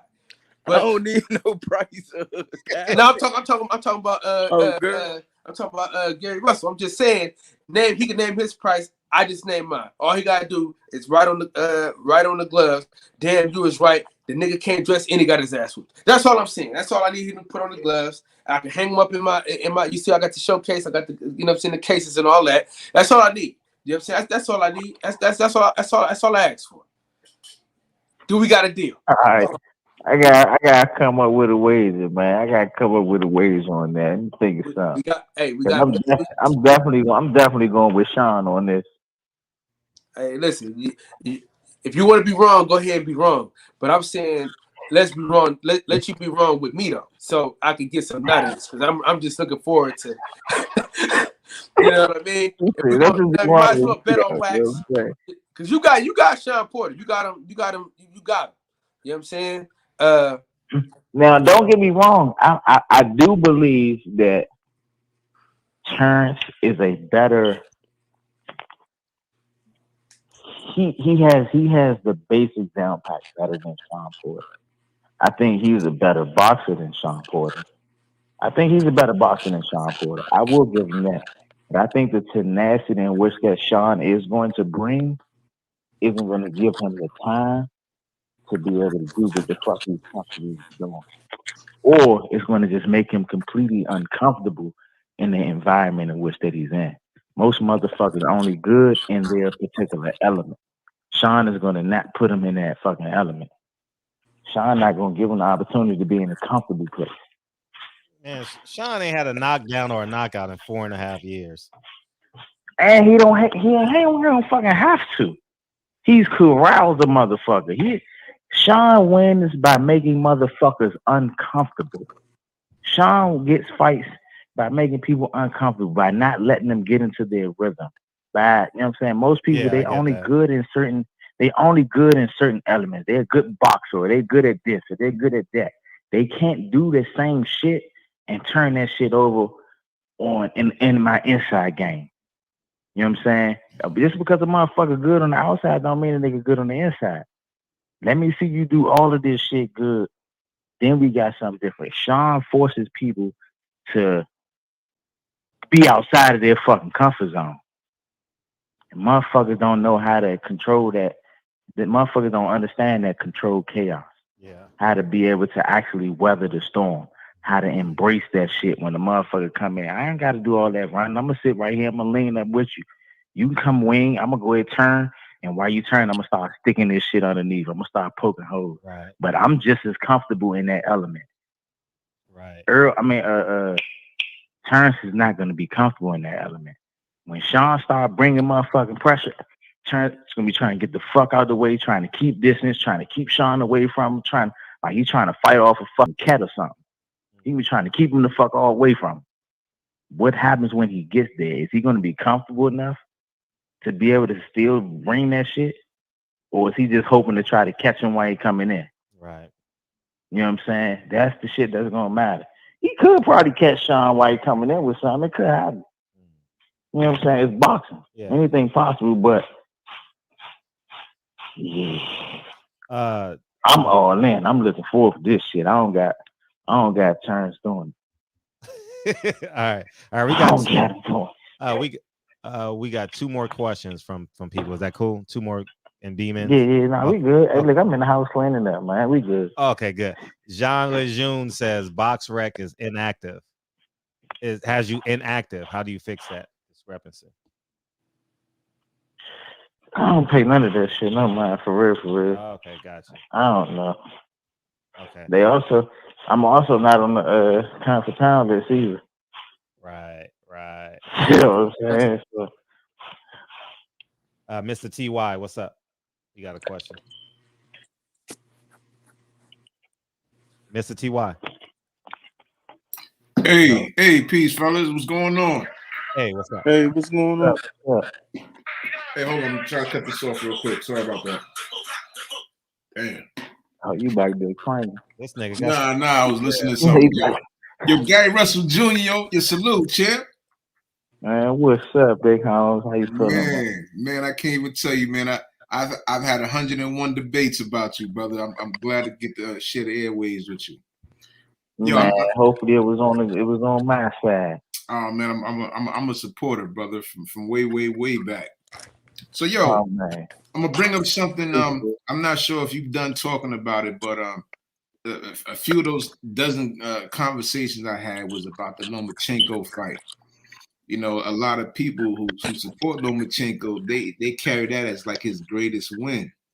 You know, and I have to remind them that you had to come off kind of a layoff and deal with weight and everything for that fight. And you dropped them, brother. I seen it, man. I called it the moment it happened, and I seen you put him down, and I didn't see too much press about it, man. I wish the LDBC and a lot of these other networks was around during the time you was putting work in back in those days. How do you feel about that fight? Is it still on your radar? I remember you talking about. Yeah, that fight's still on my radar. I'm pissed off about that fight. That's the only one blemish that, you know what I'm saying, that I have in my career. I wish, I mean, information is everything. Knowledge is power. I wish I had the information that I have now, because realistically speaking, if I would have known what I knew now, I wouldn't have lost the motherfucking weight. And I would allow them to find me. Just find me. I ain't losing this weight. I'm gonna keep the energy so I can bust your ass. You know what I'm saying? And that's pretty much what it was. That's a fight that's definitely still on my radar. How do you feel about the drop though? He got him a motherfucking Christmas gift. That's what I'm talking about. How do you feel about that when he got dropped and the ref waved it off? Even with me being at my lowest, it was never no quit. It was never no nothing, and it was still the toughest fight that he's been in up until when he lost to Lil Boy.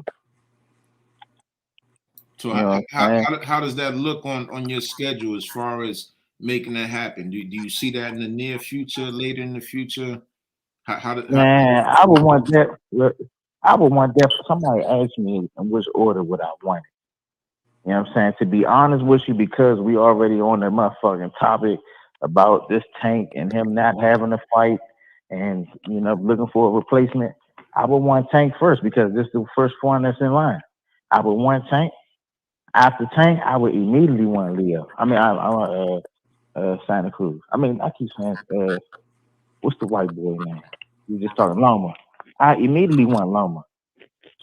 I immediately want Loma out of Tank. I immediately want Loma out of Tank. And then after that, just for shits and giggles, since motherfucking they keep talking about Haney, I put Haney in the mix. But that'll probably be the order in which that I would want it.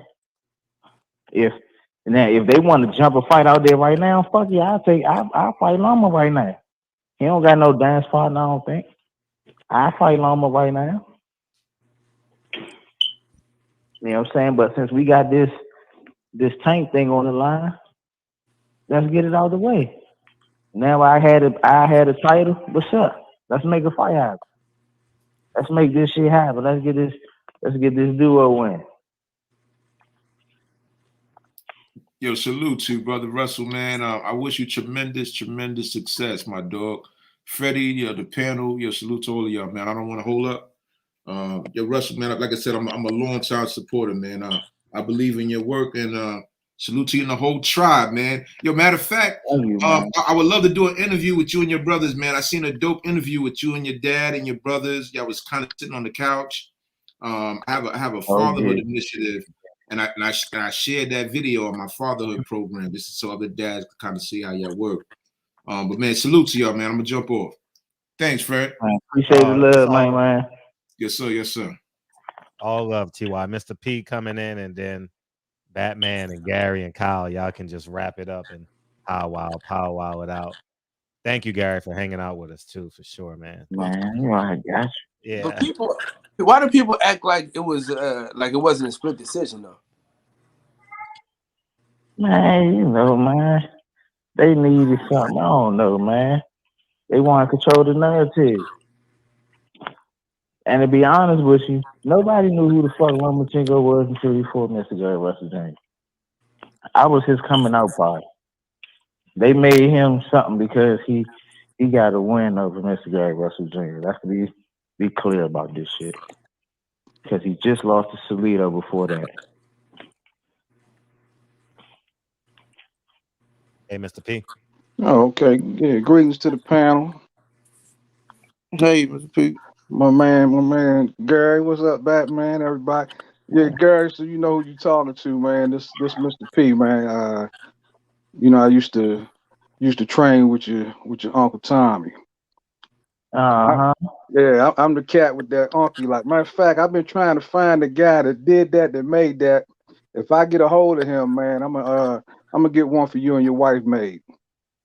Man, I appreciate that. Yeah, I'm gonna get y'all that. I just gotta track this dude down, especially with this COVID, man. Cat, he live up there in the Kennedy, up there, you know, uptown. So I gotta find him. Cat named Rob. But since they talk about this, right. Yeah, I got you, Joe. But look, since they talking about this Loma thing, let me drop some facts real quick. So, all right, the man got the decision on a majority decision. Now, had the knockdown been counted, it would have been a split decision. He still would have got the win, but it would have been a split decision, putting a little more pressure on him to take this rematch. Now, what people not paying attention to is the knockdown should have been called. Who didn't call it? Jack Reese. Same Jack Reese from Wilder Fury 1. Same Jack Reese that didn't call that knockdown when Ugas should have got that win against Porter. People ain't paying attention, man. There's a lot of shady stuff going on in this boxing game. It's just the bottom line. Okay. So we know Loma is not trying to take that rematch too. So all that talk online, I heard somebody saying Gary never asked for a rematch. I'm like, what are you talking about? The man been asked for a rematch since the night of the fight. Like, what are you talking about? Night of the motherfucker fight. I want to see tomorrow. So, you know, a lot of people, they don't know, man. And Gary, like, you know, I've been following y'all, man, since y'all was, you know, young babies in the game. You feel me? You know, and just on the DC boxing scene, period. And people that know really know what it is. They know what it is. They talk about, oh, this Gary, he got speed and this, that, and I tell people all the time, you got these monsters coming in there supposedly, and when they come in there, they got a game plan saying they're gonna walk them down, this, that, and the third. You don't see none of that in the fight, and there's a reason for that. There's a reason for that because they get up in that kitchen and they get that heat, and they realize, yeah, I'm not gonna be walking nobody down. Hotter than I thought it was. A whole lot. Because I'm gonna tell y'all right now, what y'all don't know is, man, at 13, 14, 15, Gary had grown man power. And people in the city know. There's a lot of these jokers that's, from wherever they from, they just don't realize it. They don't know what's going on, man. They don't have an idea at all. You feel me? So bottom line is they can squash that Lomachenko talk because Lomachenko is not he ain't trying to get that work again. He don't want to see the man. Period. Now, there's a lot of guys that I like out there, but you got to keep it real. Y'all talking about Tank? Shorty nice. We don't take nothing away from him. But Tank really don't want that fight because he know what it is. He here. He know. He's from here. Right. He know. It was nobody for Tank to look up to when he was in the amateurs but me, because I was the only one that was running through shit. Yeah. Consistently. Yeah. See, people just don't understand, man. They don't really understand. Because I don't know how many people I done knocked out from his gym under his coach Calvin's tutelage. And Calvin and Kenny, they know. They know. So, and then we talk about, Devin. I like Devin. Shorty, he gonna be okay. But the reality is this, and Bill Haney know it too. They was on some tomfoolery. They had a fight they was already scheduled and locked in on, and they just wanted to jump on the Gary situation just to create some buzz for that fight against Gamboa. They ain't had no intention to fight no Gary. That's why the contracts and shit that they were sending was some bullshit. Exactly. It was funny business. And they consistent at doing the shit because they doing the same shit with JoJo. Right. And JoJo, they sent JoJo the wrong paperwork too. And when the world get back, decent, I'm making a beeline for Vegas because me and Bill got to have a conversation because he got online acting crazy with me one day when I had to question him because he tried to tell me Gary never told me that he wanted to fight in December. I'm like, stop this shit, man. Come on. Come on, man. He said that to you off the break. He wanted to fight in December, and y'all had a kind of a loose agreement on trying to do it right after Christmas. December the 26th. Exactly. Yeah. Exactly. So, people getting fooled, and it's okay to have their favorite fight and all that and supporting their guys. That's fine. That's cool. But you know what I'm saying? Common sense with this shit. And keep it factual. Keep it factual. Just keep it 100. That's all. Keep it a buck. That's all we asking for. Now, before I forget, man, two things. One, when you talk to Big G, man, tell him, send love out to him and, hope he gonna, do like you always do, fight and recover, man. And the other thing, man, I got a question for you now. I caught you, out there doing that hunting, Jack. But a lot of people don't know how to prepare that meat, man. What you do to get the gaminess out that meat, man? I need to know that. Water and vinegar. Oh, you do the vinegar. Okay.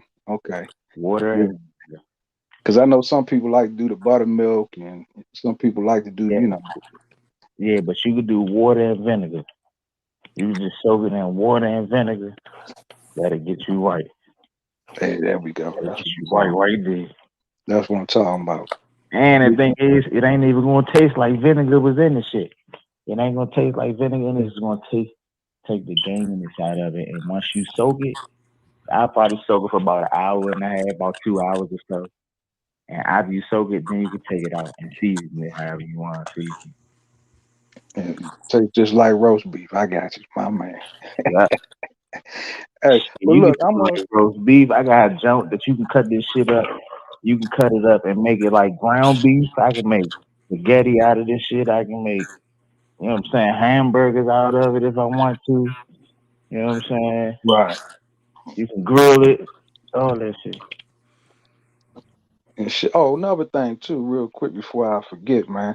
I'm gonna get contact with Tommy too, because I ain't talked to him in a minute. But outside the gym, let me know if my signs get taken down, man. That's when we buy houses signs. That's my jokes, man. Oh yeah, I got you. I got you. Yeah, you know the blue and white jokes is mine, man. Yeah, Yeah, I'm trying to catch the post office traffic over there. You know what I'm saying? yeah, I got you, Slim, man. Look, all this shit helps, man. I got you. I'm always there. My, my man. Hey Fred, man, I appreciate you logging me through, man. I just wanted to Glad tap it worked in, out. man. Glad it worked out. Yeah, right, right. Yeah, I had to figure it out, man. You know, I'm not technically savvy like that, Joe. Yeah. Well, you got to help Gary out because neither is he. Yep, I don't be on this shit like that either.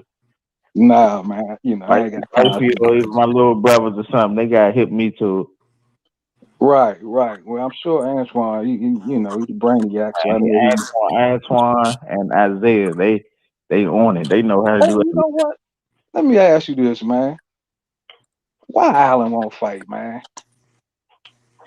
Wow, Come on, man, Allen, man. I think he just lost his drive, man. I think he Allen was just a lost his monster. drive. See, they don't know. Allen was a monster, man. Yeah, Allen was a dog too, man. And the thing is, he could do it. Allen could do it, man. He can do it. But this ain't a sport that if you ain't all in it, if you Right. not all in this shit, this ain't a sport that you want to participate in. People really get hurt. People really get fucked up. This is not wrestling. This is some real shit. It's not staged. Motherfuckers really do get hurt. And like that was saying, motherfuckers go to the upper room playing around with this shit. You can't play with this shit. So once you feel like you get to the point that mentally, you know what I'm saying, you just not in it no more, and it's time for you to go ahead and hang it up because at that point you gonna fuck around and get hurt when you run across somebody that's doing it for their livelihood, they doing it for their babies, you know what I'm saying? They got added incentives behind it. You know, you Right. gotta be all the way consumed with this shit. And, you know, at a certain point he just stopped being consumed with it. You know, he wanted to continue to be a part of it and help out, hold the mitts and, you know, still be in the gym. But as far as him competing, you know, he just didn't want to compete anymore. I feel you. I mean, you know, well, you know, that's good. If he ain't really, like you said, if he ain't all in, then yeah, he doing the right Yeah, thing, man. But he definitely had yeah, everything he damn to sure do. had it. I know, man. God damn, I know. You Had got it all. some type of way when you brought that shit up. Man, Man, Allen would have been putting Earl and them on notice right now.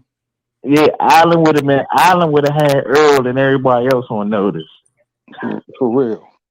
That's real. Earl, Terrence, all And you that. know They something would else, have man. been, I'm gonna they tell would you have been something on notice. else. And Fred, you need to co-sign this right here too, man. Yes. Big G, What's that? he need to be in the Hall of Fame. Oh shit, no question. Period. Well, he should be because his amateur career. He should be in anyway just for his amateur. Man, let me tell you He something. don't even get talked about.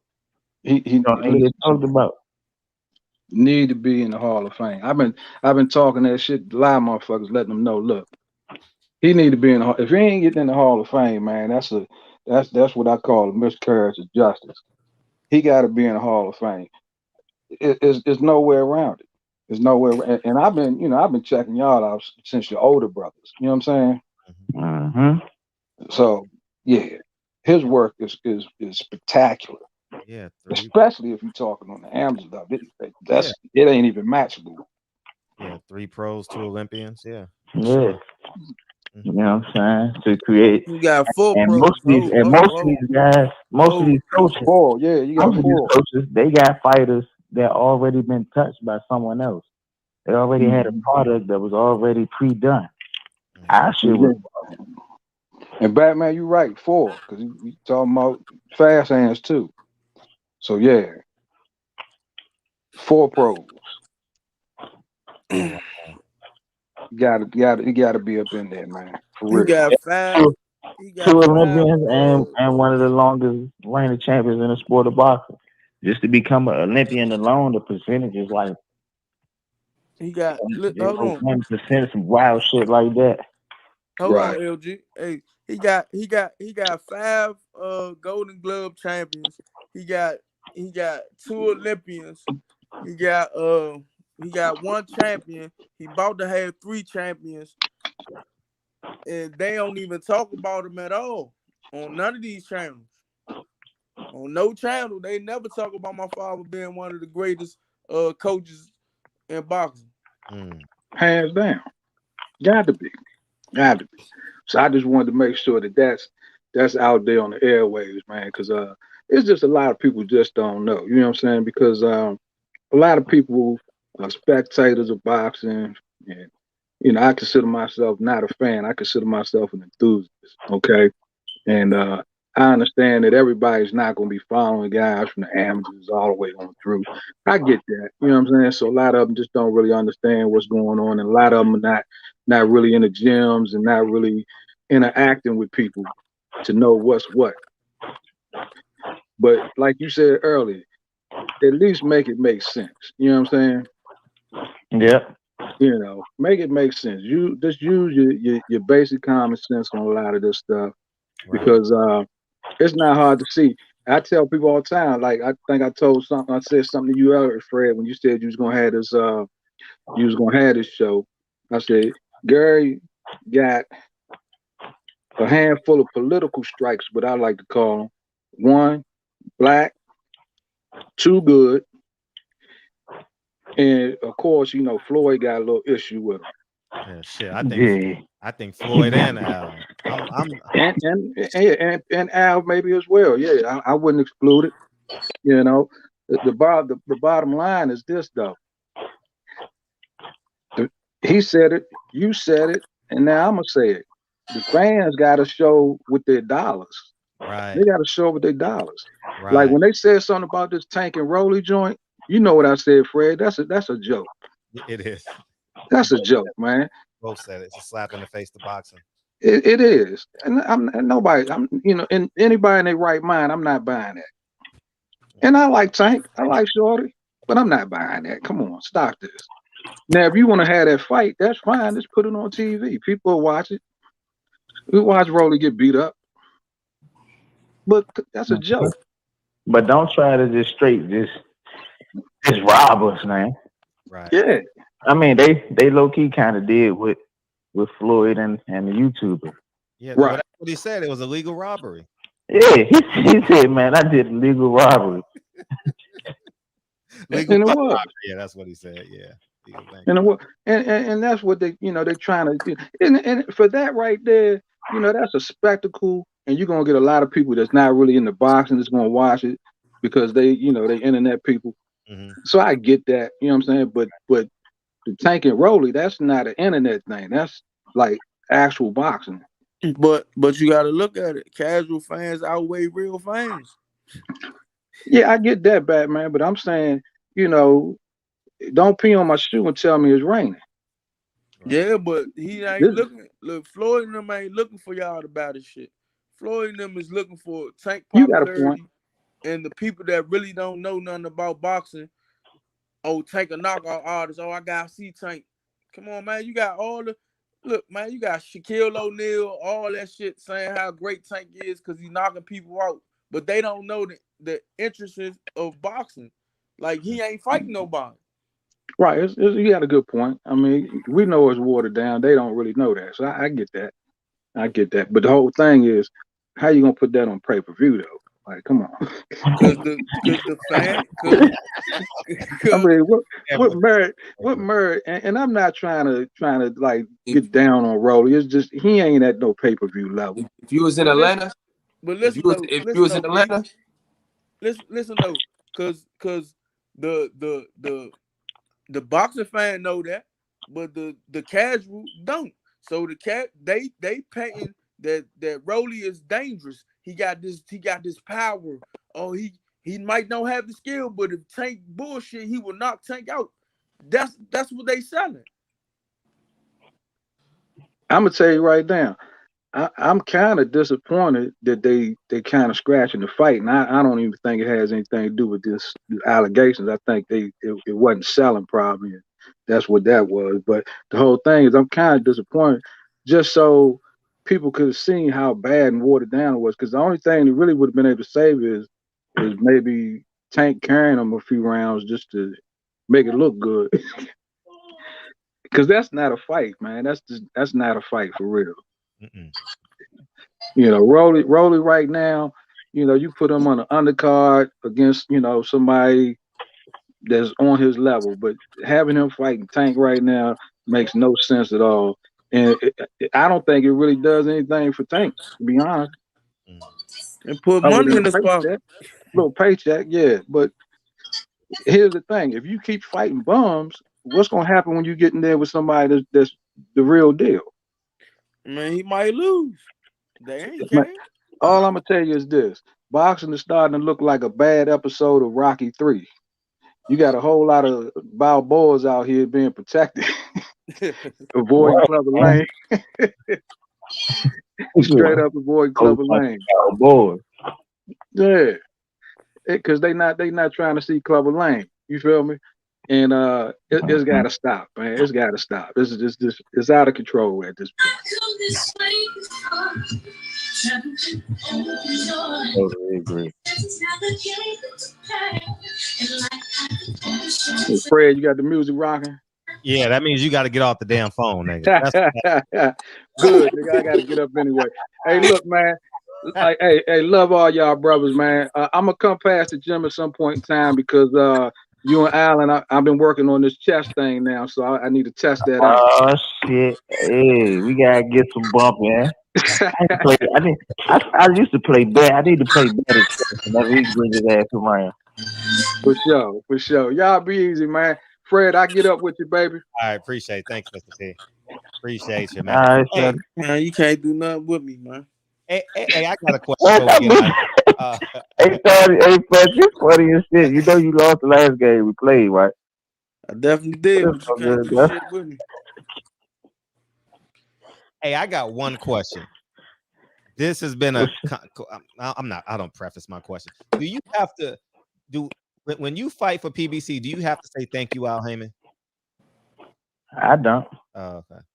I mean, you don't have to. I think a lot of people, I don't know, I guess they do, but I don't think they have to. I think that's just them just paying homage or just thanking Al for giving them the opportunity of being able to compete, or I think it was one of those things. Okay.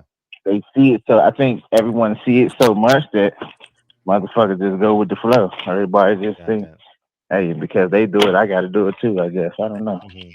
I mean, ain't nothing wrong with, you know what I'm saying, paying homage or showing respect. If you feel like somebody helped put you in a position, you know, to provide for yourself and provide for your family, you know, I don't see nothing wrong with that. But I think that's where it comes from. I don't think anyone is telling them, okay, you have to say hi or say thank you, Al Heyman, thank you, such and such, or whatnot. I think that's just how everybody's choosing to go about it. How impactful you think that you wearing that shirt was when you said say it what's again? up? How impactful do you think that shirt was, positively or negatively? Oh, when I said Leo next, what's up, Al? Yeah.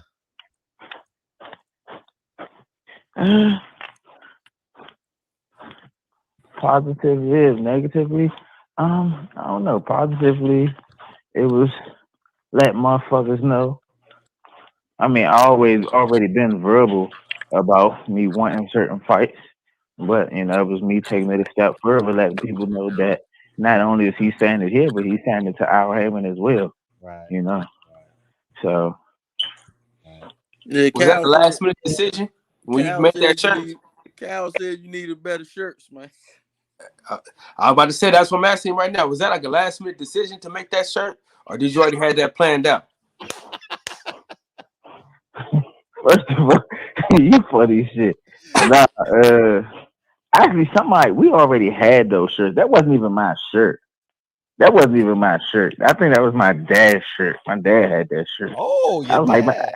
yeah, my father had that shirt on. Oh man. And once the fight was over, I was like, hey, Dad, man, let me get your shirt. Let me put your shirt on. Let me put your shirt on. Listen. Listen. This is the thing about Kyle Davis, man. That you'll learn. Whatever I say before, I'm gonna say it again. You know what I'm saying? At the end of the day, I gotta be honest. You know what I'm saying? I can't allow myself to have you on wax, have you here in front of me, and not say what I've said before. I just can't do it. You know what I'm saying? I gotta be honest. I was upset with you about the shirt because I wanted it to be more. I wanted it to be more more design. I wanted to be designed better. I wanted to be designed. I wanted you to have the whole shit. I wanted you to have like a real shirt. I wanted you to, you know what I'm saying, be able to sell them shits, the whole thing. You feel me? When I see it, I'm like, Yeah, damn. you wanted it presented and stuff. See, it wasn't something that was planned. Okay. You know what I'm saying? It wasn't anything that was planned. It was just spirit of the moment. Like I seen my father with the I'm like, oh shit, hey, let me see that young real quick, guy. Put this right now. But I get exactly what you were saying though. I get what you're saying. You wish I would have been able to have that motherfucker, had some merch, been able to pass this shit out, you know what I'm saying? You did yeah, that would have been sick too. That would have been sick too. Sign me up for that shit. Welcome to the motherfucking barbecue. Hey, half the people And had everybody walking around with that Leo next. What's up, Al?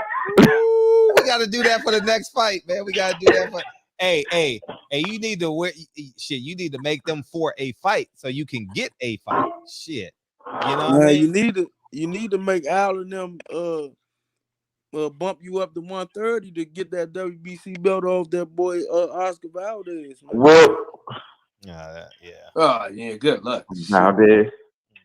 Man, they bullshit. They trying to save Valdez too. Yeah, because they protected him from. Oh, ain't no trying. They saving his ass. He's saved. Ain't no fucking trying. No, they saving his ass because I tried. I was telling them I was trying to move up because Valdez fought Burchett. Yeah, Valdez. He fought Burchett. I was trying to get in the mix of that shit. Champion fighting champion. Trump's the mandatory. A champion fighting a champion with Trump are mandatory. But they did everything in their motherfucking power to keep me away from him. It's like, no, it's already set. Burchett had the belt. Remember they tried to say Bob put in the paperwork already for the fight. They know what they're doing, man. These sanctioning bodies, they know what time it is. You know what I mean? If you ain't got the money to them for them, like to on a grand scheme, like for me, I told Fred this a long time ago. The WBA is bought by Al Heyman. That's Al Heyman belt. The WBO, that's Bob belt. Now I don't know what the hell Eddie Hearn doing. He better start paying somebody because don't nobody got no damn belts over there where he at. He said, I don't know what the hell Eddie Hearn do. He better start paying somebody. Hey, no, but you want it though. You want it though. Mm-hmm. That's exactly how it's moving. That's exactly how they moving. Yeah, man. Any final? Oh, Gary. So the update on your final words is, I just spoke to someone at PBC, and they said that Isaac Cruz is the leading candidate. I was just talking to him through text. They said what now? Isaac Cruz is. They're watching the show right now. Actually, Isaac Cruz is the leading candidate. Who is that? Isaac. Who the fuck is that? I don't know. He fought on somebody undercard that Miss T knows. I've seen him fight, but I don't remember. I've been at one of his fights. I just don't remember who he is. Isaac Cruz. Why don't they just have him fight Chris Colbert, man? Say that again. I don't know why they just don't throw him in there with Chris Colbert. They might as well make that fight. Fuck it. With who? With Chris Colbert. Oh. He already scheduled the He got fight. Chris Colbert about to fight somebody for a man to fight somebody, right? Yeah, he about to fight. The WBA made it mandatory. Right. Okay. Yeah. They trying to get rid of all these damn interim titles and all that. Oh, so he had 130. He had 130 though, so that ain't gonna work. He had 130. Yeah, Yeah. Chris Colbert at 130 and Tank is at 135 for this fight. Yeah, I mean, but still, they'll move him up if they can't find anybody. But but that's still a way. Gary Russell makes the most sense. It'll bump the pay-per-views. It makes it a bigger fight. It gives Tanks a level of credibility. Me fighting Tank would still make the most sense. It will bump the pay-per-view no matter who the fuck they putting up there. I think y'all should be next. Yeah, but y'all ain't saying that Tank. But Tank said this. He took the fight because he was tired of Rolly talking shit. So why you ain't tired of Gary talking shit? Well, because Rolly, come on, I ain't know that. It's Rolly. Rolly got the way Rolly talks. I think that's what it is, man. It just makes him so upset. You know what I'm saying? I just think about that. I done called this man all types of. He said he made him so upset. When you do it though, it's kind of like for the last four years trying to fight him. Yeah, but George's swag though. See, Rolly has zero swag, so it's like this nigga corny and he talking this shit. I gotta handle him. You know what I'm saying? With you, it's kind of like, man, you got that DC swag. This nigga Rolly, oh no, fuck him. I got to handle him. Rolly voice makes me sick. Sound like a cartoon character. Yeah, funny. I don't know, man. I can't tell you this to the fans that's listening. I know the fight, you know what I'm saying? Folks have been falling through. They need a big enough, notable name that's willing to take this fight in less than a month's notice. Who else would y'all rather see Tank fight other than Mr. Gary Russell Jr.? I take the fight in less than a month's notice. Right. I move up 2 weight divisions. You know what I'm saying? I ain't getting ready. I haven't been getting ready for a motherfucking fight. I stay in shape, but I ain't been training like I'm getting ready for a fight. But I step in the motherfucking gas pedal to get in shape for in a month to make a fight happen that I've been asking for the last 4 years. The fans and the media need to put the pressure on these people. Man. I agree. And we should we boycott the fight if there's like an Isaac Cruz or something like that? Man, fuck yeah, boycott that shit. Unless they put it on regular TV. Unless they put it on regular TV, right? I agree with If they put it on regular TV, then sure, watch it. Yeah, I agree. You know what I'm saying? You're a fan of the sport, then why not? You know what I'm saying? Right. But I'm not gonna pay extra motherfucking money just to see some shit get watered down and I already know what the outcome is. Right. If I'm gonna pay for some shit, let me pay for some shit that I know gonna do good. I'm gonna be on the edge of my motherfucking seat. If he don't fight Gary Russell, he might as well fight Devin Haney or motherfucking Teofimo Lopez. Come on, man. Right. The fuck? Make it make sense. Yeah. Make it make sense. Right. Make it make sense. Yeah, I'm with it, man. And Gary, man, we thank you for coming in here, man. Damn, 2 hours. Damn, 2.5 hours. Sheesh. Damn, thank you, man. We totally appreciate you coming in here, man, spending time with your fans. And I'm gonna chop this video up and we're gonna get thousands upon thousands upon thousands upon thousands of views so we can get to the right people. And I'm challenging everybody because everybody's watching this. So no one in boxing can say they didn't hear you tonight. Everyone heard you tonight. And they need to hold the line on this Isaac Cruz bullshit and start and start Isaac who? Yeah, I don't even know the guy. Like exactly. I tried to Google him and 40 Isaac Cruz came up. I ain't even lying. I was like, fuck it. I just stopped trying to find him. They just throwing anybody. It's the little pit bull dude. That's what they talking about. Oh, I don't know. Put Carnival in, you probably can find it. Who? Wait, who is he? Here, Carnival. I seen him fight before. He a little guy that come forward. He's gonna be right there for Tank to hit him, but he's a tough fighter. I mean, he's just a prospect. Yeah, I say fuck it, man. Do what's right for boxing. I think Al Heyman need to step the fuck up. I think Floyd need to step the fuck up. And I think when you have the most influential black fighter of this era, the most influential black executive in this era, they need to stand up, and it's time to be black. You know what I mean? And it's just the bottom line. Man, all lives matter, Fred. Lives matter. Can I say this? They done wasted a great talent, dog. They done wasted a great talent, dog. And that shit crazy. I ain't gonna say it's wasted, brother, because this shit right here is still in the stew cooking, man. No, it's still in the stew cooking, but god damn, we could have. They wasted it. But I feel Batman on that right there because I understand what you're saying. You know what I'm saying? There's a lot of shit that could have been accomplished already. Oh, could have been like a modern day Henry Armstrong, man. They ain't want to let it happen. Right. They ain't want to let it. Gary could have got busy from 26 to 40. But they just didn't want to let it happen. Yeah, and they ain't wanted to happen, even all the way up to 47, because I still won the time. I ain't forgot about that shit. Maybe if you change on the census next time, say you Mexican, then maybe you can get all the fights.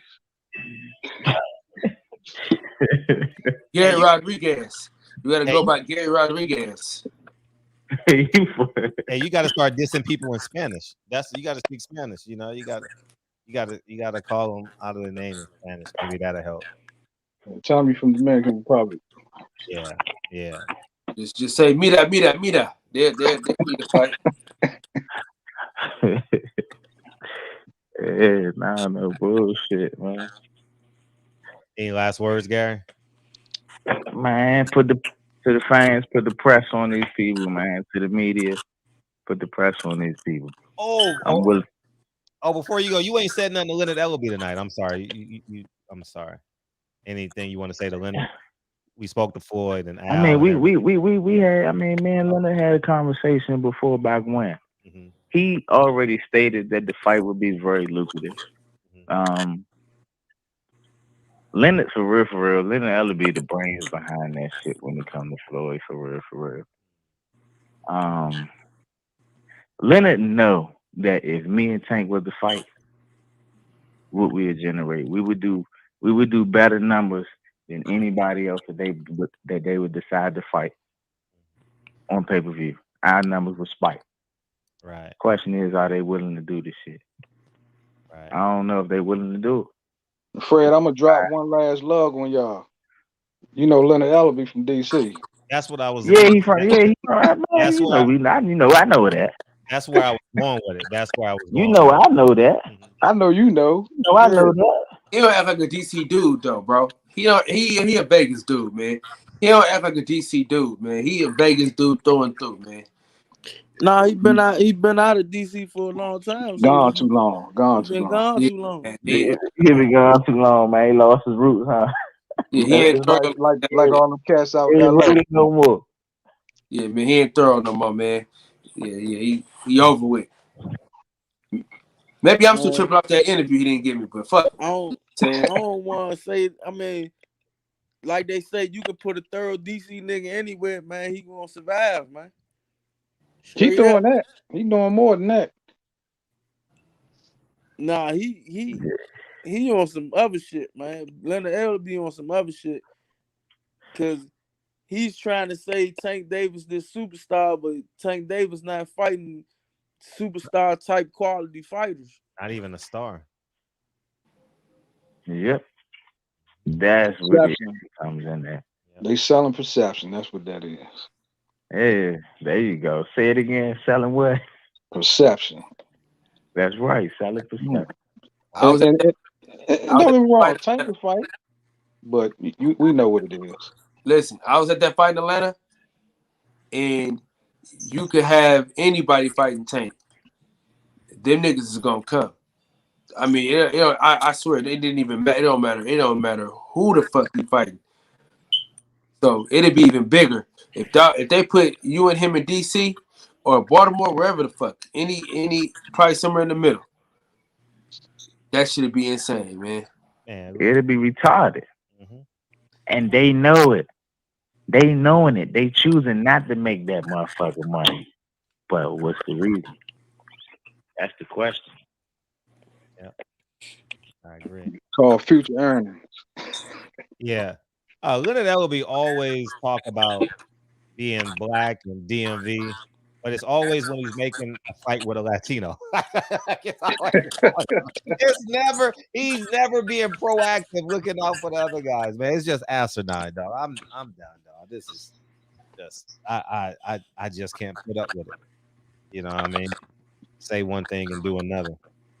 I'm telling you what he did, Fred. I'm telling you what he did. The man lied to me to my face, man. Nigga told me he's gonna get something to eat and did crashed the whole interview with white folks. Oh shit, Gary just left. Anyways, Gary just phone probably died. But yeah. Hey Ryan, Ryan keep on saying we tanking Boogie. The motherfucker not saying he can't boogie. Man, let him, man. Who's that talk, man? Let them be who they are. Yeah, I'm just saying he can boogie, but he's not boogieing against the right competition. Man, they want to hold Tank's hand. Let them hold Tank's hand. They never want their best fighter fighting the best competition. They never he should be able to go from Gamboa to Mario Barrios to Rolly. Oh, that's a great resume. It sounds like the Canelo plan. Because they gonna keep on paying. So let them dumb motherfuckers keep on paying. They hoes. We got fans out here that are really hoes out here. Like just feed me anything. Feed me anything. Girlfriend cheating, kids cursing them out, boss cursing them out. They working 20 hours. Man, come on. Man, let these motherfuckers be who they are, man. You know what I mean? See a fool, play a fool. That's why the water industry is a big industry. Motherfuckers think because they got smart water on the bottle that is better. I'm a crystal geyser guy myself. Yeah, let these motherfuckers be. Let these motherfuckers be dummies. Hey, Fred, Earl Hill water is nasty as hell, though, bro. Well, I mean, you still got faucet water. All you gotta do is boil it. You know what I mean? Niggas going out there spending thousands of dollars a year on water. You know what I mean? So it is what it is, man. I appreciate you, Gary Russ. Any last words, Mr. P? I just just keep grinding, keep doing what y'all doing. Hopefully some change can come. I know Gary, he gonna stay in the gym. That's what they do. You know what I'm saying? Batman gonna keep us abreast of what's going on because he on top of everything on that note. And that's just it, man. We just have to keep monitoring the situation and try to do our part as people that's on the outside of boxing. We just gotta do what we gotta do. But as far as the stuff that's going on, hey man, we got to just try to put some pressure on them some way, and the best way to do it is hitting them in their pockets. Yep, money. I couldn't agree with you more. Money, money, money, money, money. And yeah, man. So thanks for coming in. Appreciate you. All right, man. Peace. All right, all the time. Any last words, Batman? Man, I just hope they don't do the same shit to Antoine, man. I just hope, man, a lot of these guys don't the same shit they doing to Gary, they don't do to Antoine. Fuck his career, man. And it's obvious, man. Look, Gerard Ennis came back. People, I don't ignore signs. You know what I mean? If my kid is having a bad day, I look at the day backwards. You know, like I remember the first week of school, I was getting mad at my kids. Why the fuck? And I said, you know what, Fred? Your black ass need to get up 15 minutes earlier. You know what I mean? That's the ticket. That's how I'm going to make these. That's how I am going to have a great morning to be an asset to my kids. Instead of rushing them down the stairs and get dressed and you do this, you do that. You know, go ahead. After that fight with what's his name? Santiago, he had steam. He had it behind him. He had the hype. But now this hype is going down. Right. I agree. Momentum going down. I What agree. Al Heyman them doing? Shit. Nah, they got to get off the pot, man. But as long as we keep buying, see, if we keep buying, they gonna keep serving. You know what I mean? And same thing in the dope game, man. You step on the product and they sell it, you're gonna keep on stepping on it. Hey, did Josh Taylor win a medal? Did who? Josh Taylor. I think so. He's a gold medalist, right? I don't know. He's not no gold medalist. He Let me just went to Google the it. Olympics. I think so. Let me look at it. Let me see. He just went to the Olympics.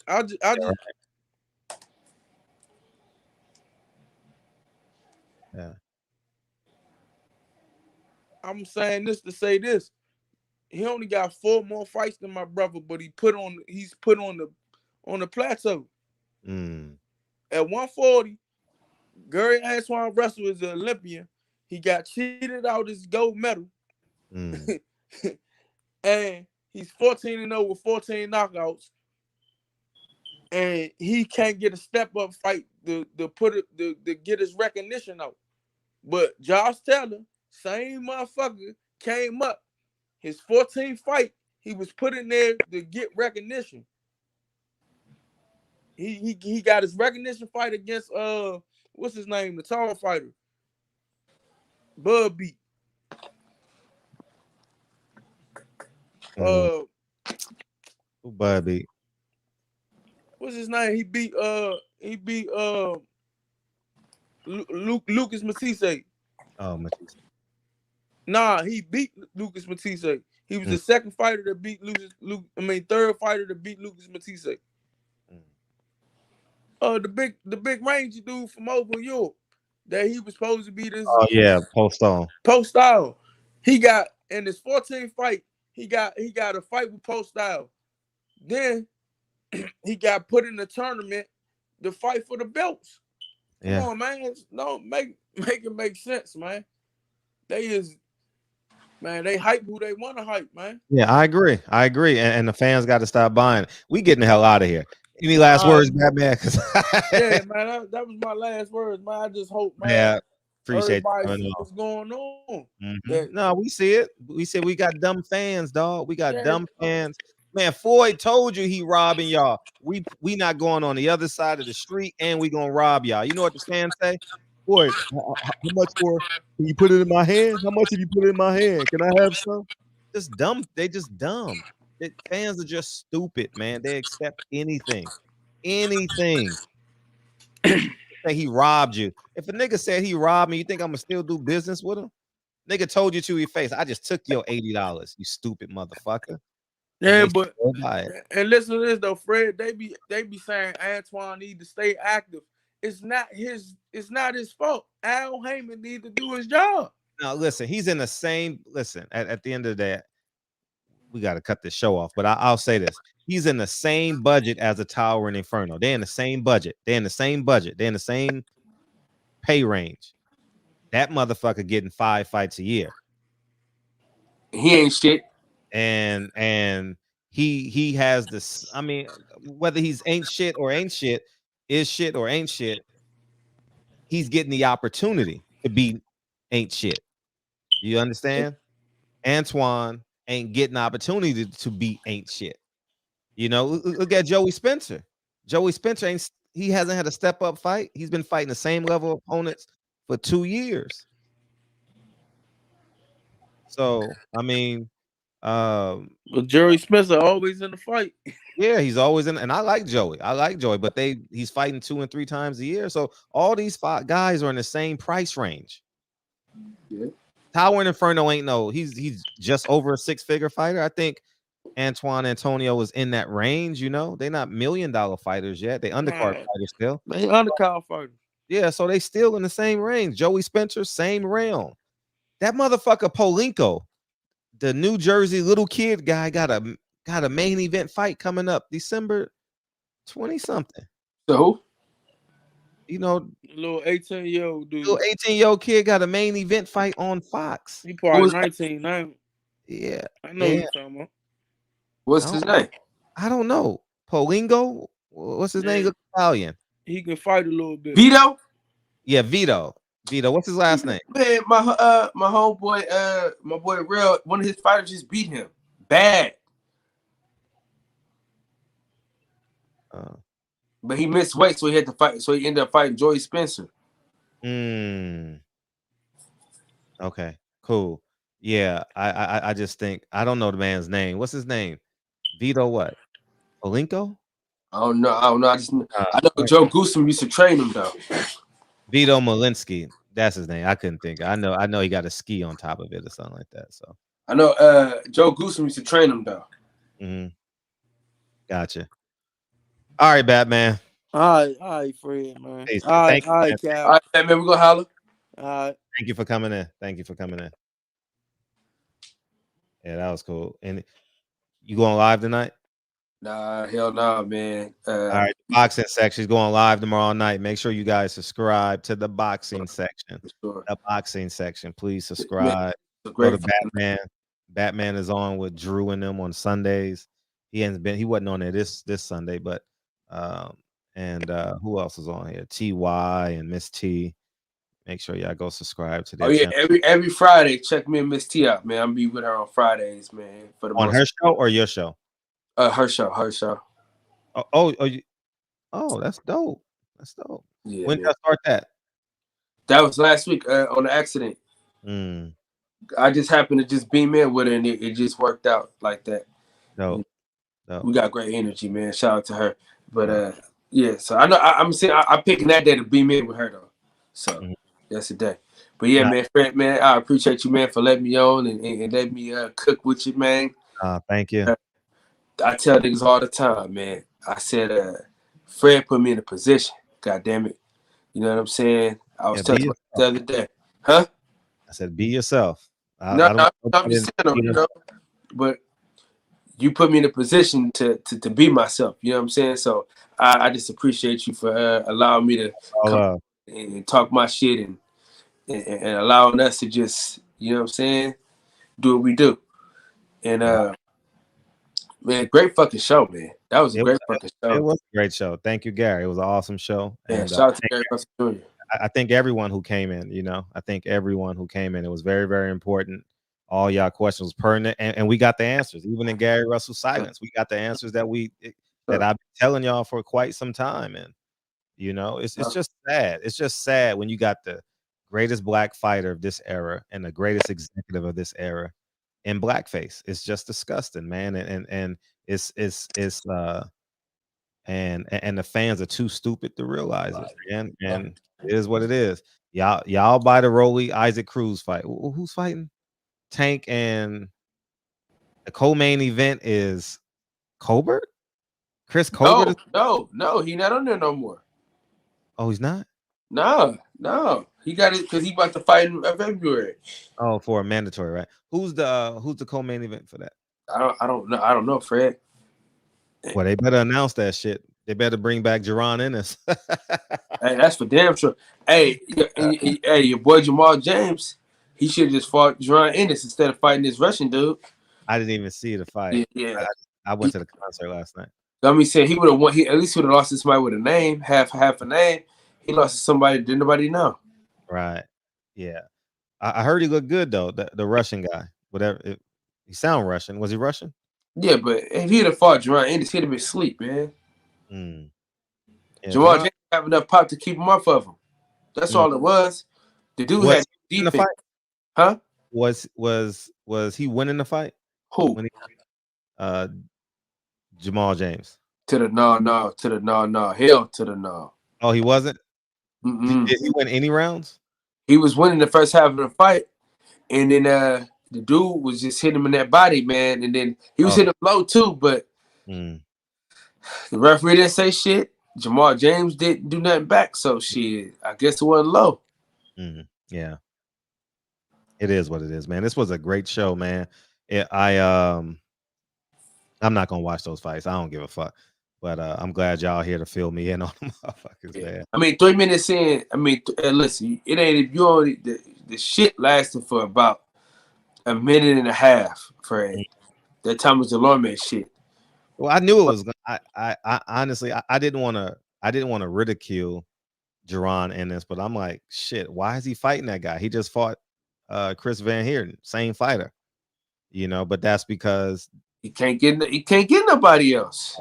He can get greater competition. They just don't want to pay it. You know, No. It's a combination of all that. No, ain't no combination of that, because Showtime already said that they was paying whatever. Because I don't believe that, dog. If they were paying forever, he would have been the main event.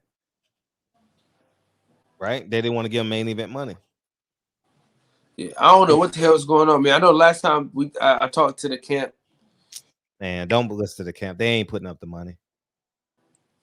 I'm just saying. They said they offering cats these fights. Jamal James was offered. They ain't offering shit. Man, they offered Jamal James that fight, bro. I said they not offering it. They not offering. Why would Jamal James take that fight when he can get the main event? Yeah, but he could have been a main event with Jerron Ennis instead of the Russian dude. Kyle, listen to what I'm saying. Why would Jamal James take that fight when he's the main event? Who's making the fights? Al Heyman and who? Showtime.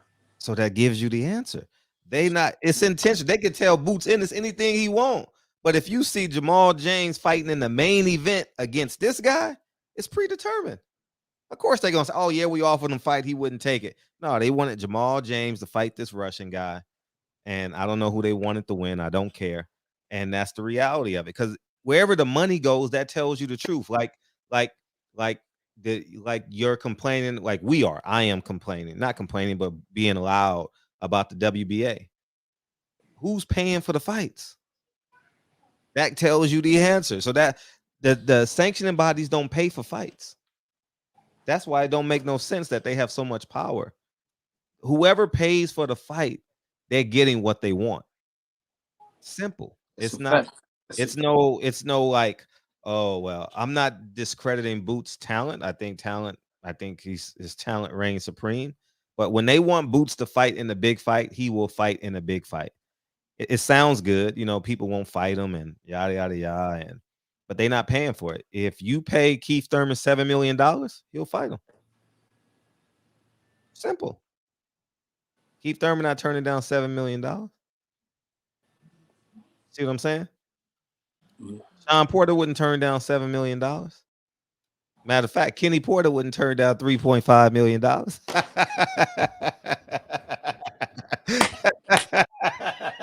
Hey, you get what I'm saying? So that's the reality of when they can put the money up. I mean, they got him in a good budget range. You know what I mean? They probably pay Boots $300,000. They pay his opponent $75,000. So it costs him $400,000 to put on a Boots in this fight, and you get to build them, and you still got the subscriber base. What are subscribers paying? $9.99 a month? I don't know, man. I got Xfinity. Mm-hmm. So we're paying for it. No, they paying for it.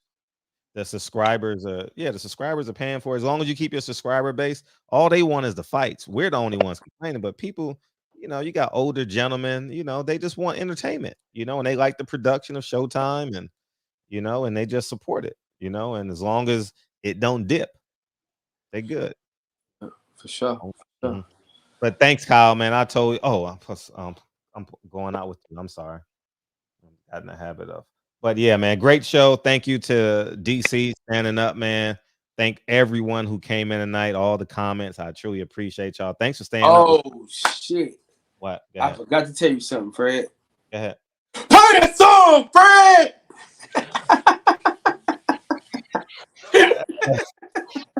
Hey, Davis, it's too expensive right now. I can't afford that, man. I can't make no mistakes. Money in the Ghetto, Black Image, Joe Hart, S. Don, what's up? What's up? Joe Hart, Boxing, Davis, Supreme, S. Rob G Films, what's up? Richie Rich, Jean Lejeune. Thank you, Marcus, for your answer. Thank you for your help, man. Ryan, thank you. Javi, Anthony, Kevin, Deacon, Boxing Truth, The Village. What's up, The Village Brother? What's up, man? Where's The Village Brother? Where you live, man? The Village Brother, man. Where we at? Peoples Hernandez. People Hernandez, come in the building, man. D Will. Richie Rich, man, Mr. Cruz. And yeah, man, I appreciate y'all coming here. Queen 71, we appreciate you being active in the chat. People Hernandez has stayed up with us tonight. Thank you, Eric. Thank you. Hey, man, sock it to your pocket. Don't rehearse the facts. Yeah, bro. Jordan in the building.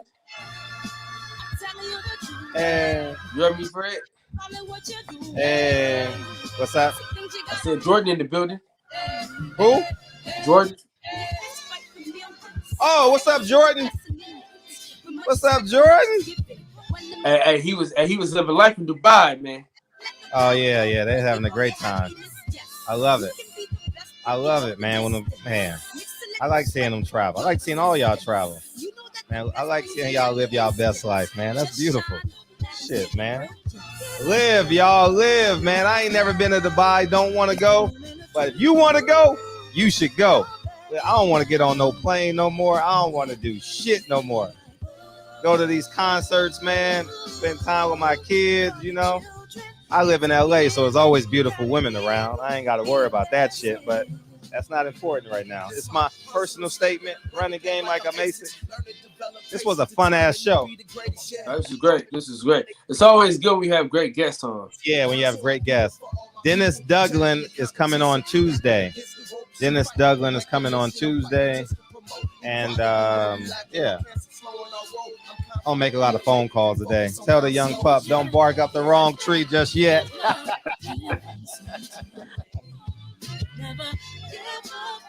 You know Jerron Ennis will knock Earl Spence ass out. Smooth out. Man, yeah, he ain't definitely ready for that shit. That motherfucker was going for the knockout. His chin was way up here. Yeah, he was so straight. That's because he knew bro couldn't do nothing with him. Don't matter. If that motherfucker had 10 more pounds of power, you know, it could have been a different outcome. You know what I mean? Yeah. You know, Bob Arum's alive. Eddie Hearn's alive. Leonard Ellaby's alive, man. Al Haym's alive. Hey, I love y'all, man. Thanks for the show, man. Oh, man. Yeah, man. I thank you guys for coming in, man. Great show, man. We did it again. Man, ain't nothing like having thousands of boxing fans up 3 o'clock in the morning in New York, man. You know what I mean? Love y'all, man. Hey, shout out to StreamYard, bro, for allowing this type of shit to go down. Yeah. Thanks, StreamYard. Thanks, Kyle. Let's get the hell out of here, Kyle. Yeah, hey, listen, I got a whole plate full of food because I've been snacking on. Wifey made some shrimp with the broccoli and the rice. Nigga, I'm gonna tear this up before I go to sleep. That's what's up, man. Love y'all. Thank you, Kyle. Appreciate you, man. For sure.